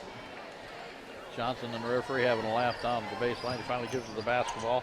3 on the way on the quick inbound pass. Count it. Beer bomb. All of a sudden, Luers is really outplaying Dwenger. Dwenger better wake up here. 42-35. And the Saints have the basketball. Smith tries to drive, backs up, throws to the right side to Mowry. Mowry looks around, gives it back to Smith. Service coming into the check into the ball game. Polkman at the high post. They try to use the pick and roll on her. They decide to kick it out to Mowry, right side. She had a look, decides to go inside the arc, puts it up. Ball bounces one time. Luers comes out of the pack with a beer bomb. Having to try to go coast to coast. She got in a little bit deep. Rebound put up by the Knights. It was Reinbold. She missed it. And Wigman grabbed the rebound. Wow, I thought Dwenger threw it out of bounds and they're going to give it to Luers. They sure are. Or going to give it to Dwenger, I'm sorry. Dwenger's going to have the ball. And here, another referee consult. They're going to have to give it to Luers. Dwenger threw it out. Yeah. Nope. Wow. Apparently not. Well, we don't have the exact angle, but we have a pretty good one. Kochman and Sturber are going to have to play real well. Now Sturber's in for Dwenger. She had 9 points. Her and Josie got do a good job on the boards and on defense. Smith brings it over the timeline. A double high screen, kicks it out to Mowry. Mowry drives the baseline, put it up. She's fouled before the shot. And at 4:09, the whistles are starting to blow. 42-35, third period action here. This is close as Luers has been in a long time, Kenny. The Saints with the basketball underneath their own bucket. Then they're going to get a 5-second call. They finally get it in. Smith, she's banged around, ball on the floor. Body's on the floor, ball pops out, ends up in Luers' hands. Johnson dribbles through 1, 2, past the third defender, kicks it to the left side. Shot by Beerbaum, missed. Smith got the rebound. Dwenger needs a basket in a real big way here. Have they scored this half yet? No, we've only had one basket in the whole third quarter. Bauer's got it in the left corner. 2 dribbles, picks it up, bounce pass, and tipped by Beerbaum. Recovered by Ryan. Ryan's going to come back over the timeline with it. Libby Beerbaum's a freshman. She's really got a lot of energy right now for Luers. Hands it off to Smith. Beerbaum on the guard. Sturber's trying to set a screen on the left side. Her and Kochman are moving around, yes. Yeah. And now everybody hits the baseline. Smith says, let me drive. She does. Puts up a teardrop. Good rebound by Josie, and she got fouled. Good rebound. And stripped and fouled on the way. She's got to use her size like she can.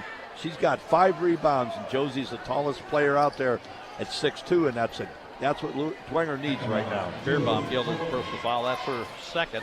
And Bob, that's 4 against the Knights versus 1 against the Saints here in the second half. Now they're saying she, okay, I thought they were saying that she isn't shooting. I thought she was shooting. Boy, she was sure making the effort to shoot. And Cleveland Ing is questioning that call, of course. This is a highly competitive game, although these two teams are struggling in the SAC. They don't care. With Ellen Ross on the bench, Dwenger's got to figure out who's going to score. And Bradley another turnover. Steals the inbound pass, throws it over the top. Kanafke, the person on the spot, gets it to Johnson. Johnson, left side. Beer bomb, 3 on the way. No good. Rebound Bradley. Turns around, puts it back up. Bang, counter. Timeout, Dwenger. Dwenger's doing a poor job on the boards right now. They're just getting killed on everything. Mark Pixley calls timeout, and the lead is down to 5, Bob. 42-37. Let's take a 30-second break, and we'll be back. This is getting good. Redeemer Radio is what you're listening to, 106.3 FM up in Northeast Indiana. With Ross on the bench. Redeemer Radio gladly thanks Dr. Mark Stoner, a St. Jude parishioner, for underwriting a portion of our programming. Dr. Stoner offers comprehensive dentistry for every family member. Dr. Stoner can be found at 9830 Auburn Road. For more information regarding all your dental needs, it can be found on the web at markstonerdds.com or at 260-484-4181. Bradley's got 16 points for him. And we're back, basketball fans. 3:03 at the clock. Third period action. Doubleheader night as the guys will be hitting the floor after the ladies. But boy, the ladies are putting on some excitement, and the gym is getting fuller and fuller. And the fans who came early are getting treated to a competitive ball game. I look over my shoulder, and the Luers fans are packing the place. You look across the way, the Dwenger fans are packing the place, and this is the way Bob and I love it. Dwenger has Ellen Ross on the bench. She has 10 points, a ton of rebounds, and 4 fouls. So somebody out here, Sturba, Jada Smith, Caitlin Ryan hasn't scored since the first quarter. Jada Smith has that little teardrop, Kenny, that all of a sudden isn't scoring. Dwenger's got to find somebody to score for him. They've played almost 6 minutes and do not have a point the third quarter. The Luers tried to trap Smith at the 10-second line. They get it down to the baseline quick. Shot it by Mowry, no good. Rebound Johnson. Johnson hits the brakes, goes it over the top. 3 on the way, no good. Bradley slaps the rebound around, ball's loose, and ends up in Mowry's hands. Mowry shadowed by Johnson. She's got to be bodied. Yeah, she bumped her a couple of times. That could have been a no call or a call, and you can't really argue either direction. So Johnson guilty of that personal foul. That's 5 on the Knights, and Johnson's third. May come to. And she's done a nice job on offense and defense. She's added a lot of enthusiasm and hustle to the Lady Knights. Grace Wharton checks in the lineup for Bishop Dwenger Saints. She has the rock. Guarded by Johnson. High left wing. Goes it over to Mowry. Over on the right side. Tries to take a screen from Illegal pick on Dwenger. It might be on Josie Copeland. Yeah, it was. So that is only the second foul on the Saints this half, but more importantly, third on Colkman. So the bigs for the Saints in foul trouble. Luers has trouble getting the basketball in. The foul on... I think with a 5-second call, perhaps. I think they're calling a foul on Luers. I don't know what... She pushed off to get open, I guess, Kenny. Yep. That's all I can think. Reinbolt, and that's their 6th, and that's Reinbolt's 3rd. So a lot of statistics to keep track of here. This game is getting somewhat integral. And Dwenger's still got to find a bucket somewhere. Wharton that was a big shot by Wharton. No good. Colkman with a nice rebound gets it back out to Mowry. Mowry tries to get it back inside of Colkman. Kanafke guarding her tight. Oh, she got position. Bounce pass to Sturba. Sturba puts it up. No good. Rebound. Tip. Grace Wharton's really hustling. She gets it out to Sturba. Sturba puts it up. Misfires. And Catherine Kanafke has the Ah, ball. there's a silly foul on Dwenger. Well, Wharton thought she had a chance at the ball. She really did, because Kanafke spun into the defense right where Grace was standing. She tried to get a hand on the ball, and she got a hand on a hand. Catherine Kanafke has 5 rebounds. And an arm. And again, Dwenger has not scored here, Kenny, and we played over 7 minutes. 1:53 on the clock. And the Saints throw a minor trap out there.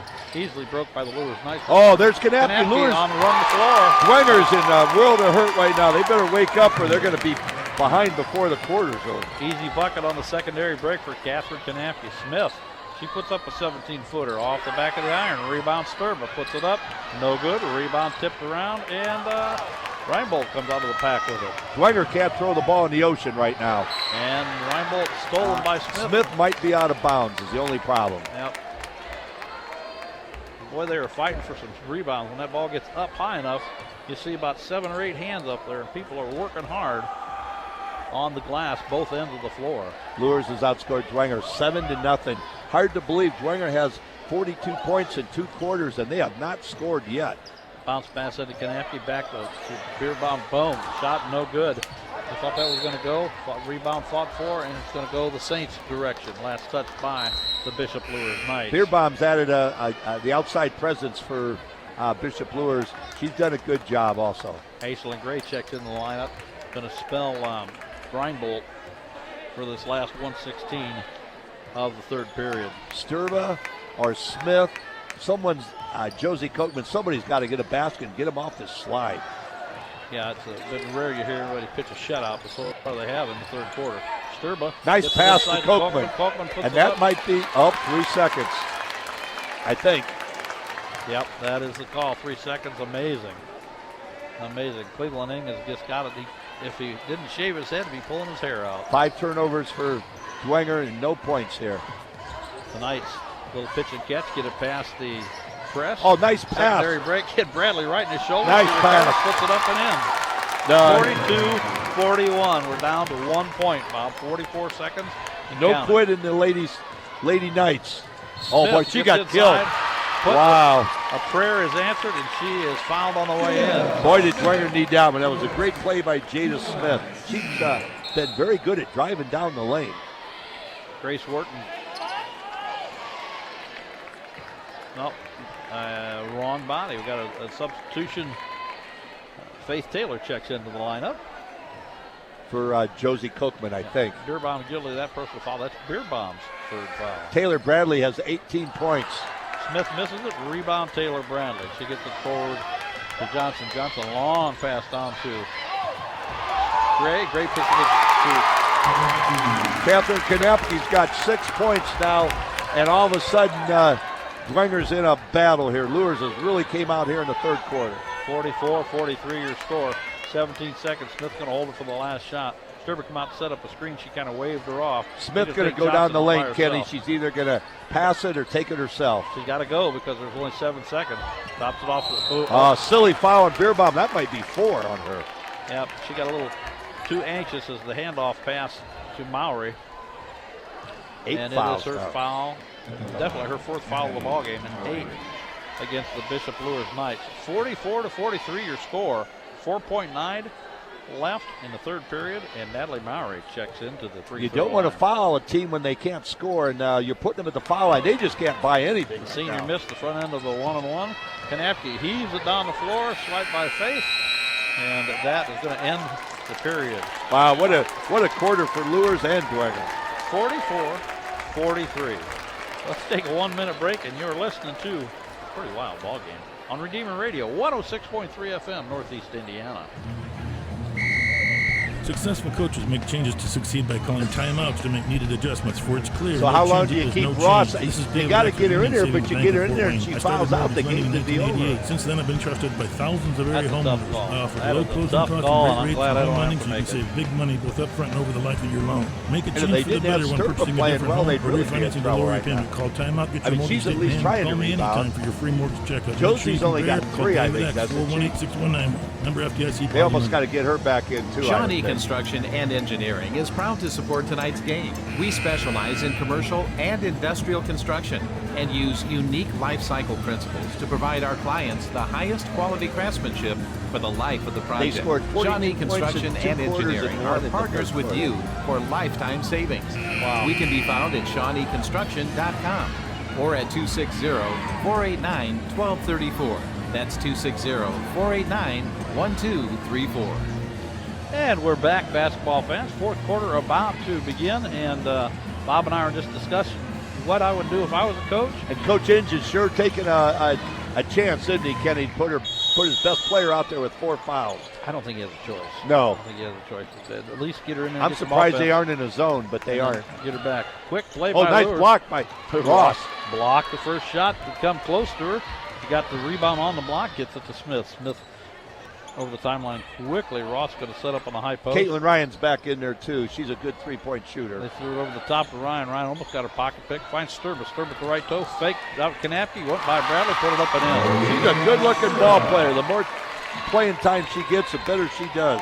46-43, 7:31 here remaining in regulation. Slowly bringing it over the timeline. Kind of odd the way they played the third quarter. They get inside to Bradley. Bradley puts it up with the left hand, up and in. No defense by the Saints that time. 20 points and no answer. Luers cannot have Bradley. She can't be stopped right now. Smith with the basketball, hands it to Mowry. Mowry fires a bullet over to Ryan. Ryan finds Ross on the inside. Ross. Nice move. Got Bradley and she missed it. Off her shoot.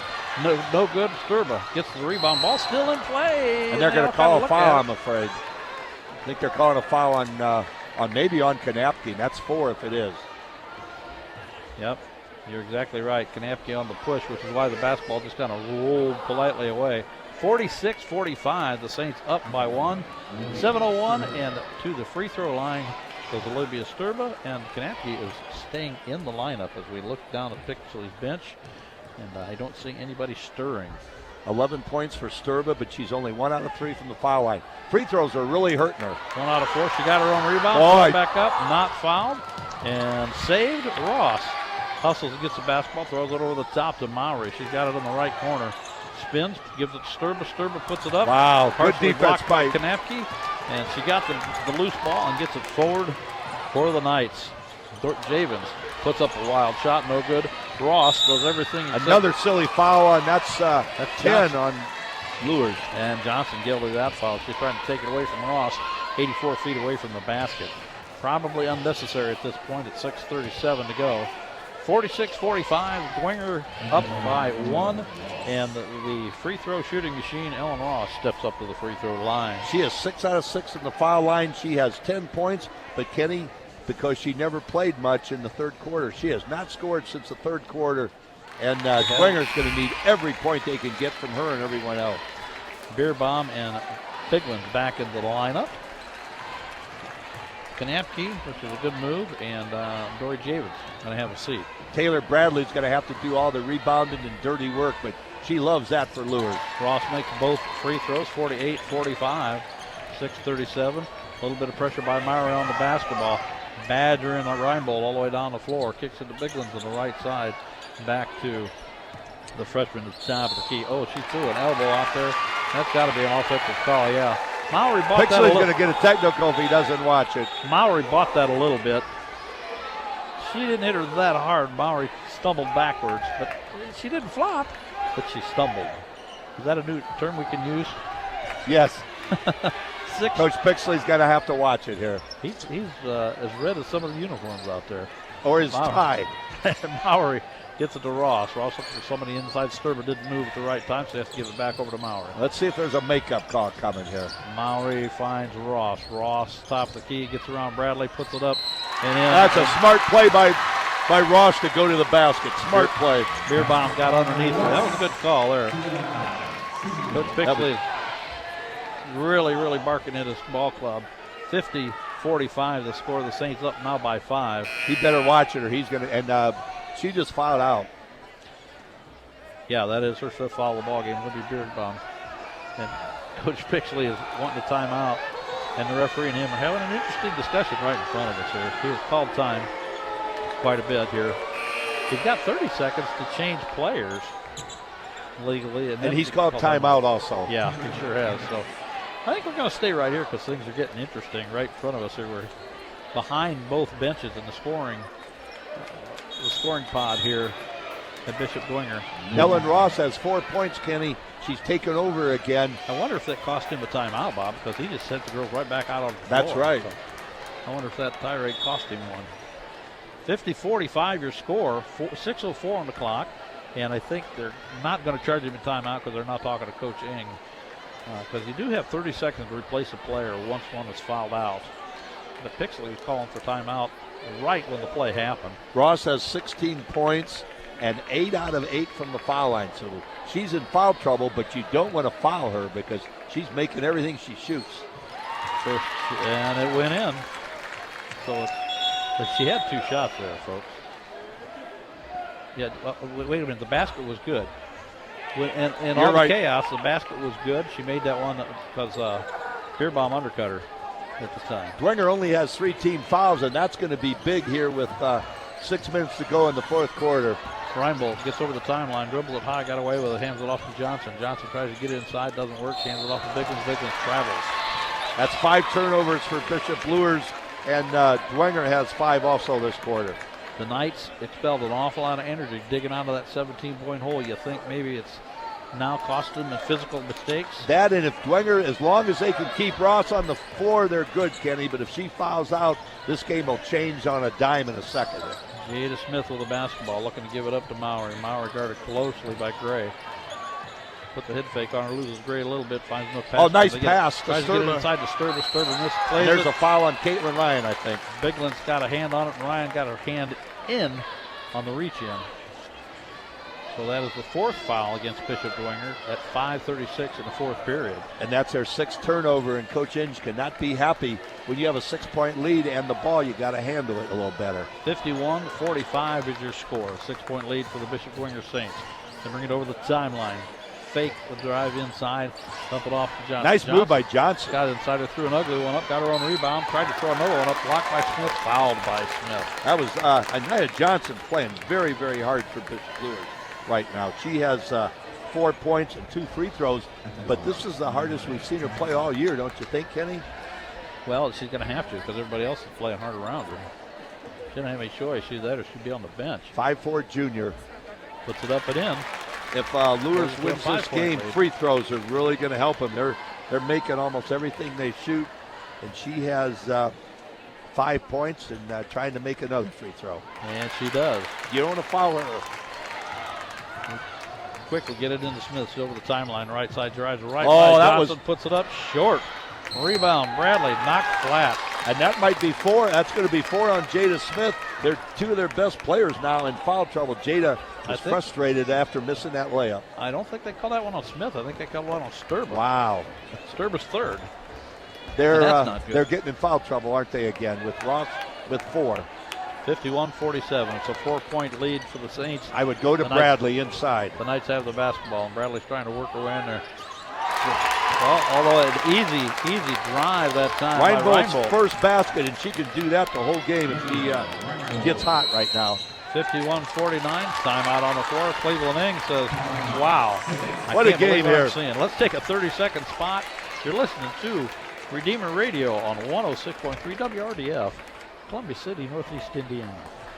This is Father Jason Freiberger, and I would like to invite you to join Father Chris Lapp and myself Look at that as we make a pilgrimage to the Holy Land in September Homestead beat them 117. There's no reason With us, you'll for visit that. Jerusalem and the Sea of Galilee, stop at the Mount of Olives, and celebrate Mass daily at ancient and holy churches. Reserve your seat today by downloading the registration form at RedeemerRadio.com. That's Redeemer Radio Odysseys at RedeemerRadio.com. I look forward to traveling with you. And we're back, basketball fans. 4:55 left in regulation. This game has had a huge game of swings. 51-49 your current score. At one time there was a 17-point lead by the Bishop Dwenger Saints. The 24 to 7 or 8 early. And the Knights have chipped away and chipped away and chipped away, and they've turned this into quite a ball game. Haven't quite got over the hump yet. They haven't tied the score. They've got within one a couple of times. Right now, it's 51-49, 4:55 on the clock. The Saints will have the basketball taken out of the far side of the floor on their own end of the floor. Now, what are we doing? Luers is a little confused. Bigland's wanted to double check that she checked in properly, and then they're getting their defensive set. Jada Smith is going to have to cut to the basket. I don't know why she doesn't have the ball. And she's either going to go to the basket, Kenny, or look for Ross or Sturb, I would think. Well, they got it to Mowry, left, high toe, dump it down inside to Sturber. She spins to the left, nobody there, puts it up, missed it. Rebound, Luers. Reinbold all the way down the floor, picked up by Smith. Looks like she wanted to do something more aggressive with it, hands it off. Luers ties this game. The Luers crowd will go crazy here. They're sitting right behind us. Johnson almost tripped over her own feet. Bigland's 3. Oh my, they just took the lead, Kenny. She's got 2 baskets, and they're all threes, and Luers crowd is going crazy. Dwenger's got to settle down and play basketball here. 52-51, your score. The Knights' first lead of the night at 4:16. And around the shell they go. They get it on inside to Ross. Ross spins, puts it up, count it. That's what she does. 53-52. The Saints up by 1. Can you say nail biter, huh? I love it. Reinbold with the basketball. Backs up, dribbles, blows by Mowry, puts up a shot, no good. A rebound. Sturba dribbles it twice, loses, and they give it to Smith. Smith is bodied up and fouled by Johnson. Luers gotta watch their fouling because and she just fouled out. Every time they foul, they're putting Dwenger at the foul line for 2. But they're going to run Kanapke back in there at 3:53. Johnson had a really good game. I don't think she started the ball game, but did a nice job. A lot of good minutes for Mark Pixley's crew today. Jada Smith she has 8 points and 2 out of 2 from the foul line.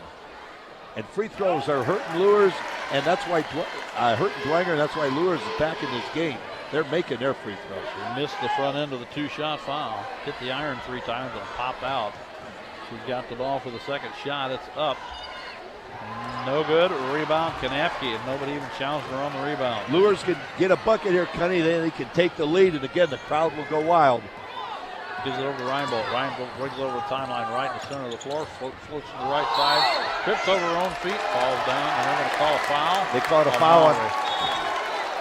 And now that's 6 on Dwenger. That was really a close touch foul. That's a one-on-one situation. Now it's the 7th foul on Dwenger, and the 3rd foul goes against Natalie Mowry. Oh, that's 7 fouls. They were slow on the clock. Yeah, they have been. And that's a busy clock when you get going like this. This free throw's good. Reinbold is 2 out of 3 from the foul line. That's a tie ball game, Bob. Yep. And she's a dead-eye from the foul line. The Dwenger's in a world of hurt here. They got to really settle down. Second one is also good. And the Luers faithful are a happy bunch back from our backside. And they should be. They have fought out of a huge hole here. 3:36. The Saints have the basketball. Look to try to get it inside. Mowry spreads the floor a little bit, gets it to Ross. Ross an up and under move on Kanapke. Puts it up a little bit too hard. A rebound, black uniform on the floor. And they called a foul on Sturba on the rebound. I'll tell you, Shea Bigland's one of the, there's only 2 seniors on the whole team. She has 6 points on 2 threes, and that was as big a rebound as she's going to get all year. And now she's going to shoot a 1-and-1. Wow, this is getting to be standing room only in this joint. Look at this. I love it. That's what happens when these two. That's what happens when these two go against each other, Kenny. So Bigland to the free throw line. Oh, that's short. You can tell. Short. Little nervous. She still played a good game. She hit nothing. That went about 13 feet. Just tickled the bottom of the twine. Since halftime, Dwenger only has 11 points since halftime. If they lose this game, that'll be one of the keys. Smith spins inside, no room, gives it out to Mowry. Mowry dumps it down into Ross. Ross cross court to Ryan. Ryan holds up a 3. You can tell from there. It's a jump ball, and it'll go to Dwenger. It gets jammed in between the glass and the iron, and not enough athletes on the floor. They throw an extra basketball out there. And the referee hit it once. She jammed it good. It didn't come out the first time. Pops out the second time. Dwenger's got to settle down, play their game. Sturba, Ross, or Smith got to get a basket for him. Smith driving and Ross or Sturba inside. Maurer going to trigger the basketball out. The other 4 players are lined up at the free throw line. Everybody moves. Whistle stops play. I don't think they were ready, really, the referees. So they're going to reset everything. And it's a shame because Ross got inside easy. Now she's got a baseline jumper. She forced it. Sturba tries to throw up a reverse layup. Ross got fouled. And that's a big rebound by Ellen Ross. And we'll see who the foul is called on because there's a lot of black uniforms down on the inside. Saints are down by 1. That is the 5th foul called on Lydia Reinbold. Wow. Reinbold's gone. She's been handling the basketball a lot the last 7 or 8 times down the floor. One of their better players, only a freshman. Ellen Ross, 9 out of 9 from the foul line. She has 15 points. And again, when you're down 1, these 2 free throws are even bigger than usual. 3:05 on the clock. And Caitlin Gray checks in for Lydia Reinbold. Caitlin's got a lot of playing time, so she shouldn't get too rattled. Although she's just a sophomore, she's been playing Kenny, a lot. do you have a hunch this game will come down to who makes the free throws? I'm calling overtime. Free throw. Wow. No good. Bradley. That's rebound. a 2-shot foul, yeah. Okay, Bradley still got the rebound. It was indeed a two-shot foul. Because it's now, I blame the referees for not letting everybody know that. Yeah. That's something they're supposed to do before they even hand the ball to the And you're exactly right. Second free throw is now up. we're tied. Now we're tied. 3:05, and the gym is getting louder by the And if minute. you're Luers, you bring the ball inside to Bradley or Kanapke. Kanapke gets it forward to Gray. Gray spins into the defense. She's trapped. Bounces. She's out of bounds. Saints basketball. Luers had 12 turnovers in the first half. They only had 6 in the second half, but that was a big one with 3 minutes left. Now we're going to trigger it into Smith. Smith brings it up the floor, over the timeline, right in the middle of the floor. Blows right by Gray, dumps it off to Ross. Ross drives past Kanapke. Foul on the She floor. got fouled out by Kanapke. Is she out now? That's probably her 5th. Yep. No, wait a minute. Let's see. Kanapke must think it's the 5th because she's walking off the floor. Yep. That is indeed her 5th foul of the ball game. And the Knights have more than 10 on them. So that's Catherine Kanapke fouled out with 6 points, and Luers still in this game. Wisniewski checks into the lineup. 54-54 the score. 2:48 on the clock.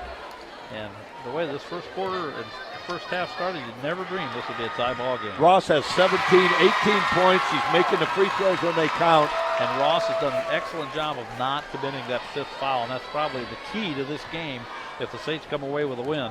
Ellen Ross playing very smartly in this fourth quarter.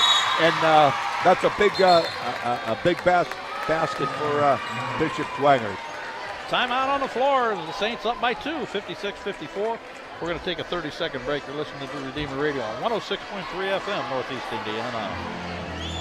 Think of Briscoe Dentistry for your family's dental care. Dr. Todd Gordia Briscoe and beat team know Snyder's that your body girls is more than just 46 using to gums. 41. Your oral health That's a affects surprise. the I think performance ability of your entire body. And on the field or court, you want your body to perform at its best. So trust Dr. Briscoe and team to provide the ultimate in preventative, just one spot. restorative, and I just can't get over the Homestead. I just think there's no reason. Contact Dr. Briscoe you and I could be Northside. That's just sad. 260-486-9950 or on the web at briscoedentistry.com. And we're back, basketball fans. 2:47 left in, dare I say it, regulation. The Saints up by 2, 56-54. The Knights are going to have the basketball to go the full length of the floor. And the Saints are going to put on, hold on, now that's interesting.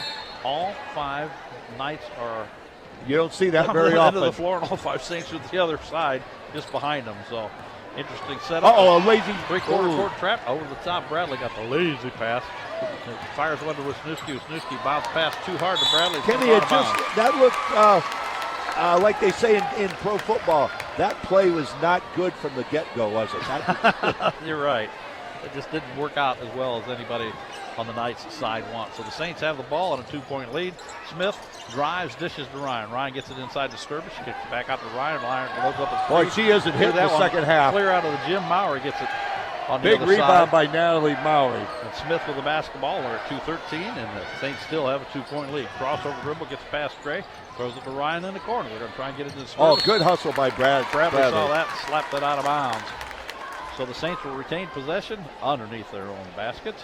2:06 on the clock and a 2-point lead and a timeout called by Coach Ing. And I think we're going to stay right here. Kenny, we have a score, 2 real good girls basketball teams. Concordia 46, Snyder 41. That's the final. And those 2 teams are going to have a good postseason because they're excellent. And Concordia is in Dwenger's sectional. So and it'll be at Concordia this year, so that will be a tough sectional. I think they got a bye, shouldn't they? Yes, they have a bye. We brought the brackets. We're going to talk about that in between games and stuff. So Concordia's probably favored in that sectional. But if you can get Dwenger to play a whole game like they played the first quarter and a half here, they can beat Concordia. And Concordia's playing very well. I watched Snyder give Homestead all they wanted in the holiday tournament, but Concordia is a very good ball club. They beat Luers something like 75-29, and nobody does that to Luers, so you can tell Concordia is very good this year when they're on, as everybody in the SAC except Homestead. Yeah, Homestead's never off. 2:06 on the clock, and the Knights broke huddle, and here they go, setting up the defense. Now we're going to trigger the basketball in for the Saints underneath their own basket. I think Jada Smith, that sometimes she's going to be handling the ball, and I think she's going to try to drive to the bucket. Long inbound pass to Ellen Ross. She reaches out with the left hand, picks it out of the sky, drives on with. Oh, that's too easy. Put it up and too easy. They didn't even try to start. 8:54. Three-quarter court trap again, set up by the Saints. They haven't got it over the timeline yet. Smith slaps loose. They still haven't got it over, and a long. And that's going to be. Oh, I thought that was off of Bigland's. Sturba got a fingertip on it, right in front of the referee. So everybody's happy with the call. The press has hurt Luers all night, hasn't it, Kenny? They just haven't handled it very well. I'm really surprised they didn't go back to it early. 58-54, 148 on the clock. The Knights triggered the basketball and try to throw it in deep, throw it right over Taylor Bradley's head and out of bounds. Bishop Dwenger did not guard the girl out of taking it out, and they double-teamed someone, and that really caused the turnover, Kenny. Now Dwenger, if they get fouled, they shoot 2 free throws. So Dwenger is in the driver's seat, if you can say that, with 2 minutes left in a 4-point lead. Referee's having a little trouble getting the ball to Mowry. Mowry finally gets it, throws it into Ross. She's in the backcourt. Slow brings it over. Oh, boy. Hands it off to Smith. Smith picked up by Gray on the defensive side. Smith tries to get past her. She does. Gets past everybody. Puts up the scoop. Good rebound by Ross. That might have killed him there. 60-54. 133 and counting. The Knights having trouble getting the basketball over the timeline again. This is their first quarter all over again. And finally, another turnover. When Ellen Ross is on the bench, Luers is a very good ball club, but when Ellen Ross is out there, Luers has trouble. Ashlyn Dory Javins checks in. Wisniewski comes down. The Gray sisters didn't quite make the connection last time. Threw it over the top, tipped it away, and the Saints have the basketball at a 6-point lead with a 1:22 on the clock. 24 for Ross, and she's dominating right now. Ross triggers it back out to Smith. Smith to Ryan. Ryan to Sturba. Sturba's got a nice baseline position. Put it up too hard. Got big rebound by Sturba. Bounced it out to Mowry. Mowry gets it to Smith. She's triple teamed. Somebody is going to be called for a foul. And I'm going to take a shot at it and guess it's Dory Javins. Nope. I am incorrect. Jada Smith is 3 out of 6 from the foul line. She has. That was right. I got that right. That was Jada. You're always good on this, Kenny. I guess. She has 9 points, but she's 3 out of 6 from the foul line, 3 and that's not helping. Yep. Especially when you have a 6-point lead and could expand on it. 106 on the clock. We got 66 ticks left. And she made her first 2 free throws. Second free throw is up in the air, and she missed that one too. Left. Rebound Luers. Luers long over the top pass to Bigland's. Bigland's in the corner, drives baseline, puts it up. Too long. Rebound Ryan, tipped out of her hands by Gray. Gets back to Ryan. Good rebound by Ryan. Smith gets it over the timeline, bounce pass to Sturba. She puts it up and in. That might be all she wrote, Kenny. Luers fell apart after Kanapke fouled out. 62-54. Sturba slaps one out of bounds. They try to throw it over the top to Bigland's. The Knights are going to have the rock. 44 seconds, but they're down 8. Need a couple of quick threes or a couple of quick buckets. And they've scored 18 this quarter. Get in the backcourt to Javins. Javins drives on Smith. Kicks it to Gray. Gray drives, gets inside the lane, puts up a little floater, up and in. Good timeout by Coach Bixley. Ashlyn Gray. And a 35.9. It's a 6-point lead. And we'll take a 30-second break ourselves. You're listening to Redeemer Radio on 106.3 FM, Northeast Indiana. Hi, Charlie Momper here from Momper Insulation. It's never too late to add insulation. You'll be amazed at the results when our Momper professionals retrofit your walls and attics with high quality insulation. We could never figure this game out. When we're finished, you'll stay warmer and hopefully save money. They're supposed to come over. Momper, #1 name in insulation since 1956. Call today at 432-7543. And we're back, basketball fans. 35.9 on the clock, 62-56. The Knights just scored a relatively easy basket. The Saints have the basketball, have to go the full length of the floor, and I'm sure Bishop Luers is going to throw a full court press on them, see if they can't get a quick turnover and an easy bucket. I have Ellen Ross, Kenny, for 24 points, a ton of rebounds, and again, she did not score in the third quarter because she was in foul trouble. When she's in there, Dwenger is a completely different team, aren't they? Absolutely. She's got to be the star of the game if we gave one out, because she's definitely been the huge difference maker. And they bounce pass it into her, get it back to Mowry. Mowry almost lost her. The Knights are really scrambling all over the floor. Ah, she made a bad pass. Mahoney threw it into the stand, basically. That was an unforced turnover, and when you have a 6-point lead in 30 seconds, you don't need that. They had Jada Smith on the bench for some odd reason. She comes back in the lineup for the defense. Maybe because of fouls. And we have a whistle. She might have 4 fouls. Oh, and Mahoney's coming off the floor really slow. That's what they wanted to get her off the floor. She might be suffering from a cramp or hurt or something. If Dwenger fouls Luers, Luers will be shooting just the 1-and-1. Oh, nice. Oh, silly foul on Dwenger. That's what Luers wanted. Immediately into Ashlyn Gray, and they blew the whistle like right now. 28.5 to go. That's 9 fouls on the Saints. So 1-and-1 coming to Ashlyn Gray, and that's what they needed.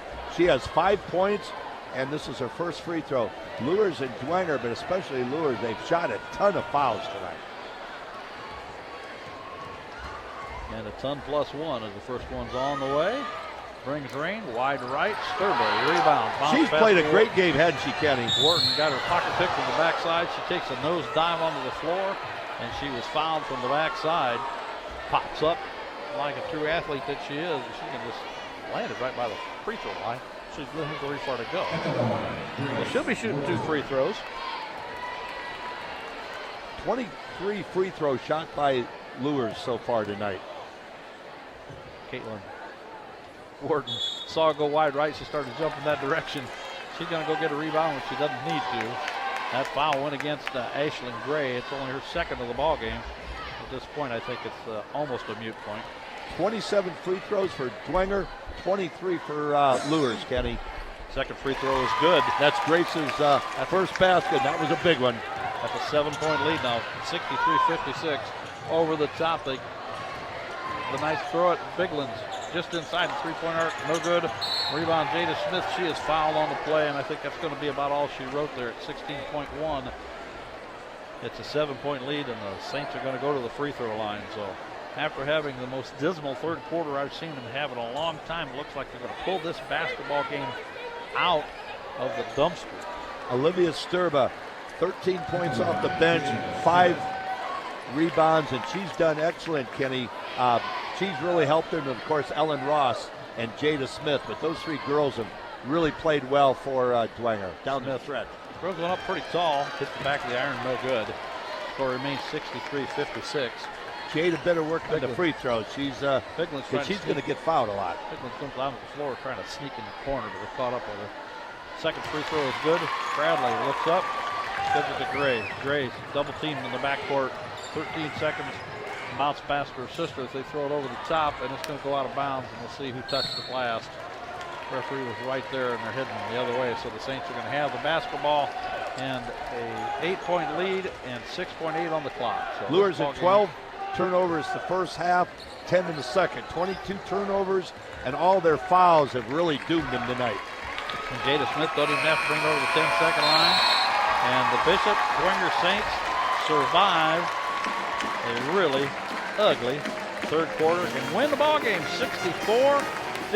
You can attribute that to 2 things: a really, really good start and the excellent play of Ellen Ross in the fourth quarter. The Saints come away with a victory. We're going to take a 30-second break, and we'll come back with lots and lots and lots and lots of stuff. You're listening to Redeemer Radio on 106.3 FM, Northeast Indiana. Every donation to Redeemer Radio makes a difference. Many of our listeners tell us they wish they could give more. If you're looking to get rid of a vehicle but don't want the hassle of selling it or fixing it, consider donating it to Redeemer Radio. Donating your vehicle is swift, safe, and a simple way to support the programming you value. Make a difference by donating your unwanted vehicle. Just go to RedeemerRadio.com and click on Donate My Car or call 1-866-628-CARS. And we're back. Game 1 in the book, 64-56. The Bishop Dwenger Saints hold serve on their home court. They got rid of that 1 and that ugly stat that we read earlier. The last 26 games they played, Luers beat them 25 out of 26. The Saints with a huge, huge start. Kenny, I've never seen a game like this. Bishop Dwenger had 20 points in the first quarter. 20. Okay. Yep. 22 in the second quarter. And 20 in the fourth quarter. And in the third? They had 1 point in the third quarter. They scored 62 points in 3 quarters and 1 point in the third quarter, and they almost lost the game because of that third quarter. I'll bet you Cleveland's turning gray underneath that, my Lord. shaved dome. If they'd have lost this, they'd be practicing at 7 tomorrow morning. They'd probably go in the other gym and start practicing a little bit. What a wild finish of a ball game. And Ellen Ross, I hope that she can come out and talk to us a little bit, because she just played a whale of a fourth quarter, doing an excellent job staying out of. She was in foul trouble and made a huge impact. Didn't foul anybody on the defensive side. Didn't make any silly mistakes on the offensive end of the floor and run over anybody.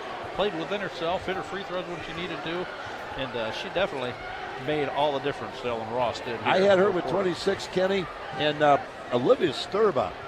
She comes off the bench. She gets a lot of rebounds. She's got nice moves inside.